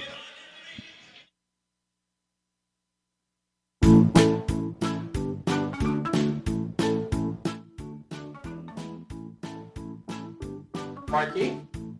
Carolina's Dentists offers the best in oral care and technology. Hope you're brushing twice a day like we discussed. And don't forget to make that 6-month appointment, okay? We'd like to keep those pretty white teeth looking good for you. Come experience positively different dentistry at Carolina's Dentist, the official dentist of the Fayetteville Marksmen. 1 minute and 45 seconds remain in this hockey game. The Fayetteville Marksmen have a 2-goal lead. They scored all 3 of their goals in the first period and blitzed Dylan Kelly early. Since then, he's battened down the hatches and has turned in a respectable performance, stopping 29 of 32 Marksman shots. Meanwhile, only 1 goal allowed by Jason Polowski, and he'll need to be big to finish this out. We'll keep an eye on Dylan Kelly for you. He won't be pulled immediately as Forneris brings it down the near side boards. He's pressured by Cody Rogers with Marley Quince going with him for the Marksmen. Forneris knocked the puck free for Quince behind the net. Wrap chance on the far goal post. Kelly pounces on the puck to draw a whistle. If you want to celebrate a birthday with the Fayetteville Marksmen, all you have to do is visit marksmanhockey.com/birthday packages to find out about all the wonderful amenities we have for your child celebrating their birthday. They can have their name on the video board, receive a free digital picture with Markey, and a lifetime worth of memories. Skate to marksmanhockey.com Mayhem.com/birthday packages to learn more. 88 seconds to go in the hockey game. Defensive zone draw for the Mayhem is eventually won by the Marksmen as Quince got tied up, lost his footing. Dylan Kelly goes to the bench as the Mayhem are able to get it out into attacking ice. Turned over, and all Fayetteville could do was get it back out to center. Devin Brink pushes to the far wing, chip to the blue line. Bryce Farrell has it. He looks to lay it forward, and Dylan Kelly came back to the net. Now Kelly is off. Joe Drapelook ahead of the attacking blue line. Extra attacker is on. Drapelook's backhander sent sky high up in the air off the stick of Jarrett Cupp, caught by Polowski. As Dylan Kelly will look on from the bench. Zach Desjardins is going to utilize his timeout here and try to draw up a little bit of Macon magic. It has been a rough go of it this year for the Macon Mayhem. Closest they've been to a win was against Fayetteville on October 29th, the home opener for the Mayhem this season.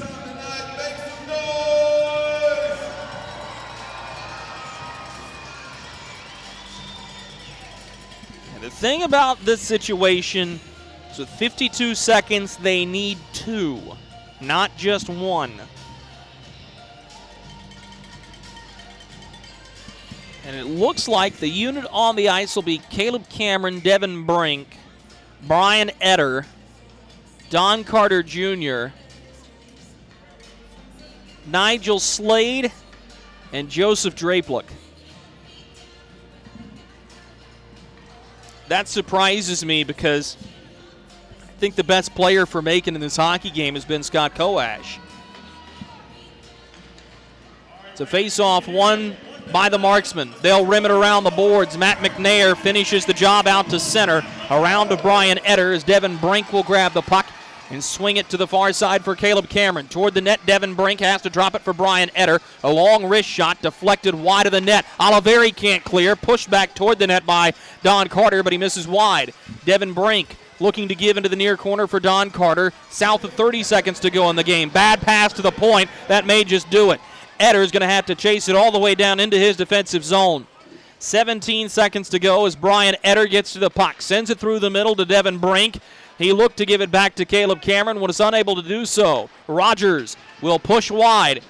Sticked away by Taylor Mccoy. Marksmen will have a look at the clock, and they are going to come away with a victory here in Macon, Georgia. Chalk it up as a Marksman W. 3-1 the final. Fayetteville once again rides a strong first period all the way to a victory, and they'll improve to 7-3 on the season. Shots on goal in the third period for the Fayetteville Marksmen, 10, and a game total of 32. For the Macon Mayhem, 5, for a game total of 24. Let's step aside for a quick commercial break. Coming back from it, we'll have our Marksman postgame show and put this game on reset for you. This is Marksman Hockey. For some, it's just the sound of ice hitting heavy-duty plastic. But for us, it's the signal calling us back to the light. And to Greg's house, because he just got a new grill. Connecting to Hot Jams playlist. Welcome back, Bud Light legends. It's time to take summer by the coolers. Something big is coming. Something so big, it'll change the world of chicken sandwiches. Zaxby's new signature sandwich with Zax sauce or new spicy Zax sauce. Because the chicken sandwich war ain't over yet. The new signature sandwich. All the other little sandwiches can run along. We'll take it from here. Experience the thrill of being a Fayetteville Marksmen season ticket holder and all the benefits that come along with it, including your same great seat for 28 or 14 home games, exclusive season ticket member events, and an opportunity to enjoy discounts on food and beverage and merchandise at the Crown Coliseum. Skate to marksmanhockey.com/season tickets to learn more.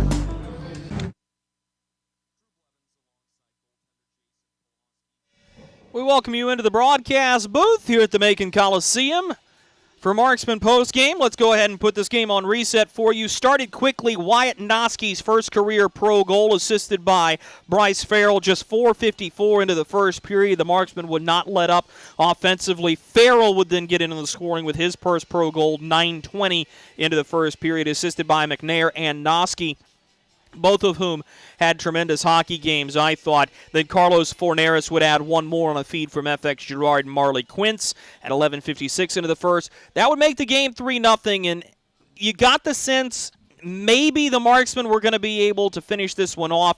It was a really rough go yesterday for the Macon Mayhem, and they've given up 12 straight goals, and in the second period, Dylan Kelly slams the door shut. And he's not going to get a star in this hockey game, and part of that is because there's only 3 to give, and you give them to the goal scorers for the Marksmen, Carlos Forneris, Bryce Farrell, Wyatt Knoskey, your 3 stars in that order, brought to you by Bubba's 33 in the Westwood Shopping Center.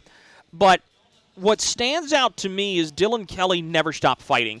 And there was a really cool moment before Kelly went back into the locker room. Zach Desjardins pulled him aside, and there was a lot of nodding and shoulder patting going on because Dylan Kelly was the best player on the ice for the Macon Mayhem. And unfortunately, the goaltender can't score goals for you. It's plain and simple as that. And there was not a lot of offensive support. The lone goal for Macon comes 12:39 into the second period. Cody Rogers, assisted by Soper and Chase DeBari, and that's all she wrote. Third period had a couple of opportunities. Macon hit 2 posts in the hockey game, and that's the Mayhem season in a nutshell. It hasn't always been pretty, and it's been a difficult pill to swallow, but they've played the Marksmen close all 3 occasions now. The Marksmen will have a 3-0 series lead against the Mayhem, and there's going to be a chance to get back to normal because you're going to see this team all over again twice next weekend, Friday and Saturday at the Crown Coliseum. Puck drop on Friday night will be at 7 p.m. It'll be Hockey Fights Cancer Weekend as we honor and remember those who are and have fought cancer. And then on Saturday night, it'll be the final end of our Hockey Fights Cancer Weekend, and also Pirates and Princesses Night. We'll have a specialty post-game jersey auction, a post-game skate, and a lot of very cool amenities and enhancements to the game coming around, being able to honor and remember those who have had their own personal struggles with cancer. And it's a disease that has affected everybody in some way, shape, form, or fashion. There's no getting around that. There will be a remembrance wall where fans can write inspiring messages. There will be a luminaria ceremony on Saturday night. Just a lot of cool enhancements to the game to be able to honor and remember everyone who has gone through cancer and all of its atrocities. That is going to do it for us here inside the Macon Coliseum. The final score, one last time, the Fayetteville Marksmen 3, the Macon Mayhem 1. We hope you enjoyed it as much as we enjoyed bringing it to you. Until next time, where we'll have a 7 o'clock puck drop and 6:45 pregame coverage from the Crown Coliseum in Fayetteville. I'm Drew Blevins. Have a wonderful Sunday evening.